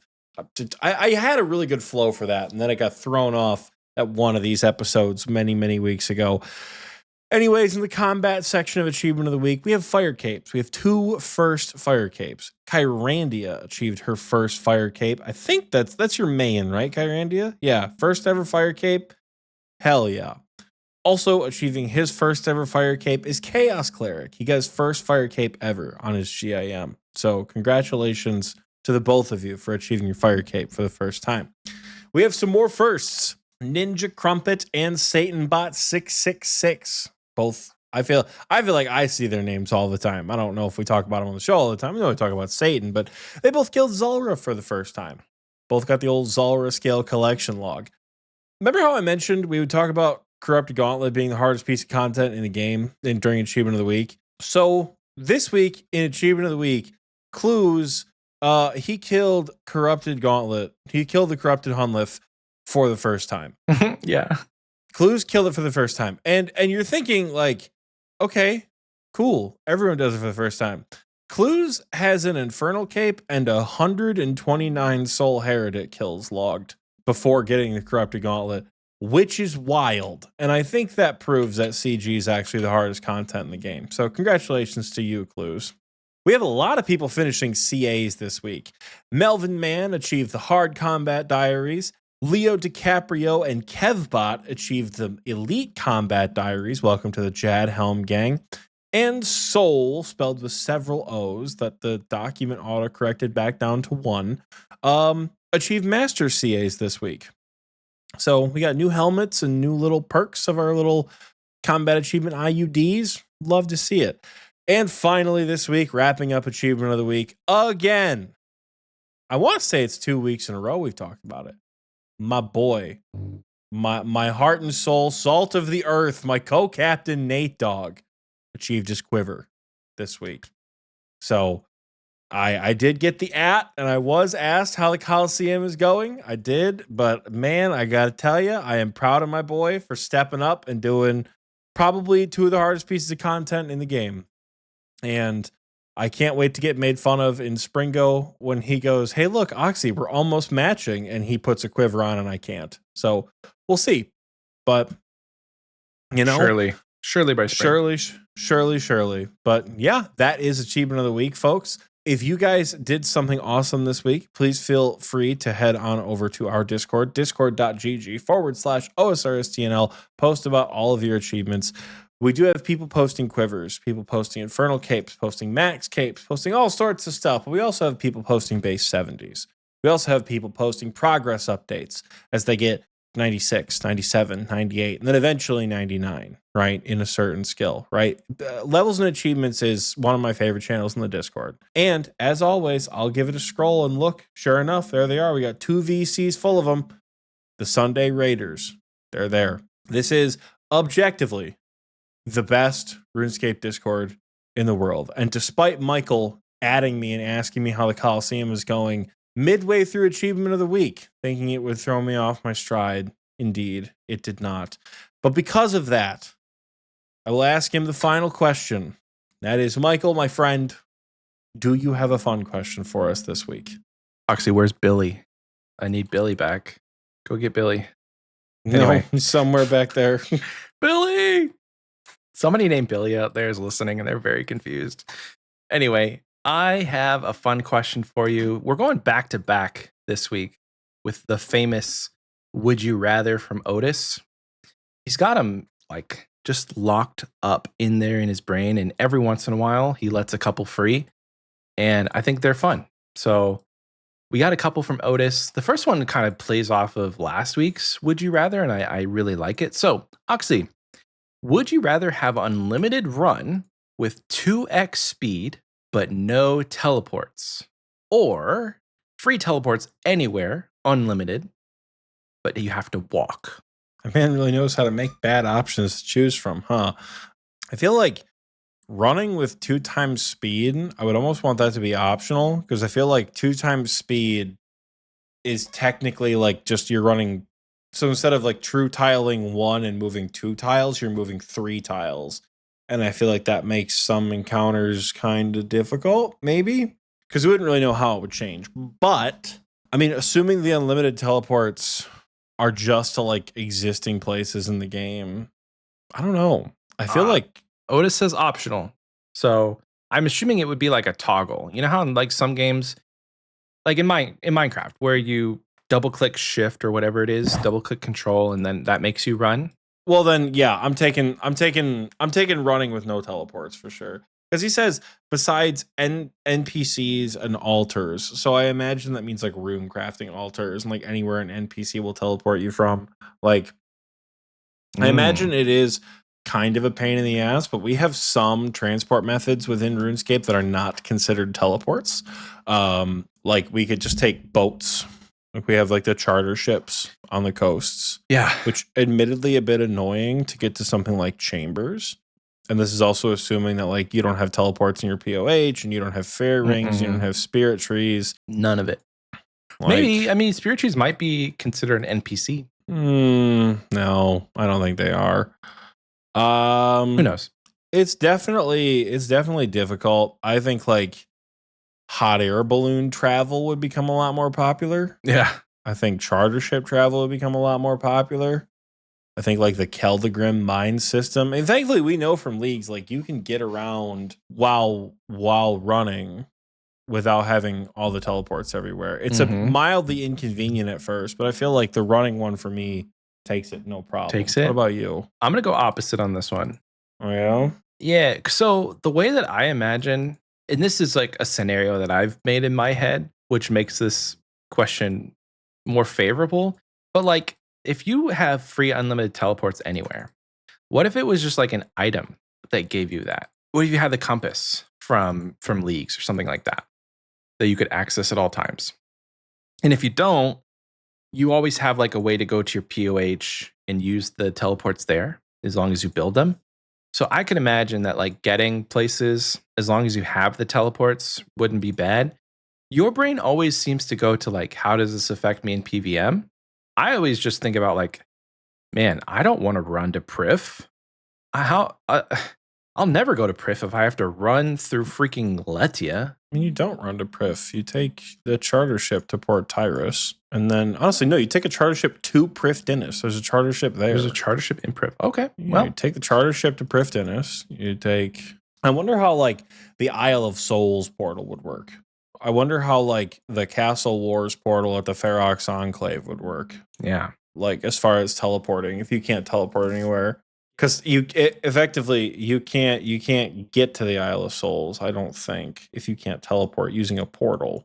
It would suck, but you're also running 2 times speed. You are going very fast, which is like, I think that's the only thing that really saves that question of you can run wherever you want really, really fast. What we should have in RuneScape is horses and a way to fast travel if we don't have any teleports. I think you just played too much Red Dead Redemption. No, I've played just enough Red Dead Redemption. Rephrase that. Played just enough. But I think yeah, you played too much Red Dead Redemption. I'm gonna teleport everywhere I want, and we're gonna walk there doing it. We have one more Would You Rather, also from Otis, because he always doubles them up. I love that he doubles them up. So next one here: Would you rather be banned and you cannot create a new account for a year, or be able to play the game as is right now for a year, no matter what update comes out to the game? Kicker, you know about all the updates, and everyone else would be able to enjoy the updates in your face. You're locked out of all updates. Huh? Okay, I might have to read that one again. So would you rather be banned? You can't create a new account. You're pretty much locked out of RuneScape for a year, or would you be able, like, would you rather play the game for a year, but with no updates, no matter what uptate comes out? Okay, I got it. Okay. So if there's a shitty update that comes out, if there's like an EOC or something like that, you pretty much just have to play it straight through. You're time capsuled. Yeah. I think I would take the year off. So you caught me at a bad time. I'm not even considering I'm taking the year off. Let's take the year off. Sucks for the show, I'll tell you that. Well, time capsule locking it does suck for the show. But like locking in RuneScape at this point, right before RuneFest, right before whatever, yes, you can play the game as it is, but then you have to watch everybody else enjoy all the new content that you don't get access to. I would rather just not have access to it. I would rather be banned for a year and then come back, ignore RuneScape for an entire year, and then come back with fresh eyes and experience all the new stuff. And then I got a year off to do something else for 1,500 hours. That would kind of be fun. But yeah, you're right. I think at this point you just caught us at the wrong time. You really did catch us at the wrong time, that's for sure. Well, that is a fun question. Thank you, Otis, again for the back-to-back Would You Rathers. We got one in there for next week from Rune, pending any sort of postcard updates. But yeah, thank you for the fun questions. If you want to ask us a fun question, it's something we're going to do every single episode. Doesn't have to be RuneScape related. It can be whatever. But we always try and we like to incorporate RuneScape into the fun questions. So an example is like, if you could have any 3 items from RuneScape in real life, what would they be? That doesn't necessarily pertain to RuneScape itself, but it does include it. So you can ask us a fun question a couple of different ways. You can send us an email, send us a message on one of our socials. You can post it in the Xpwaste chat.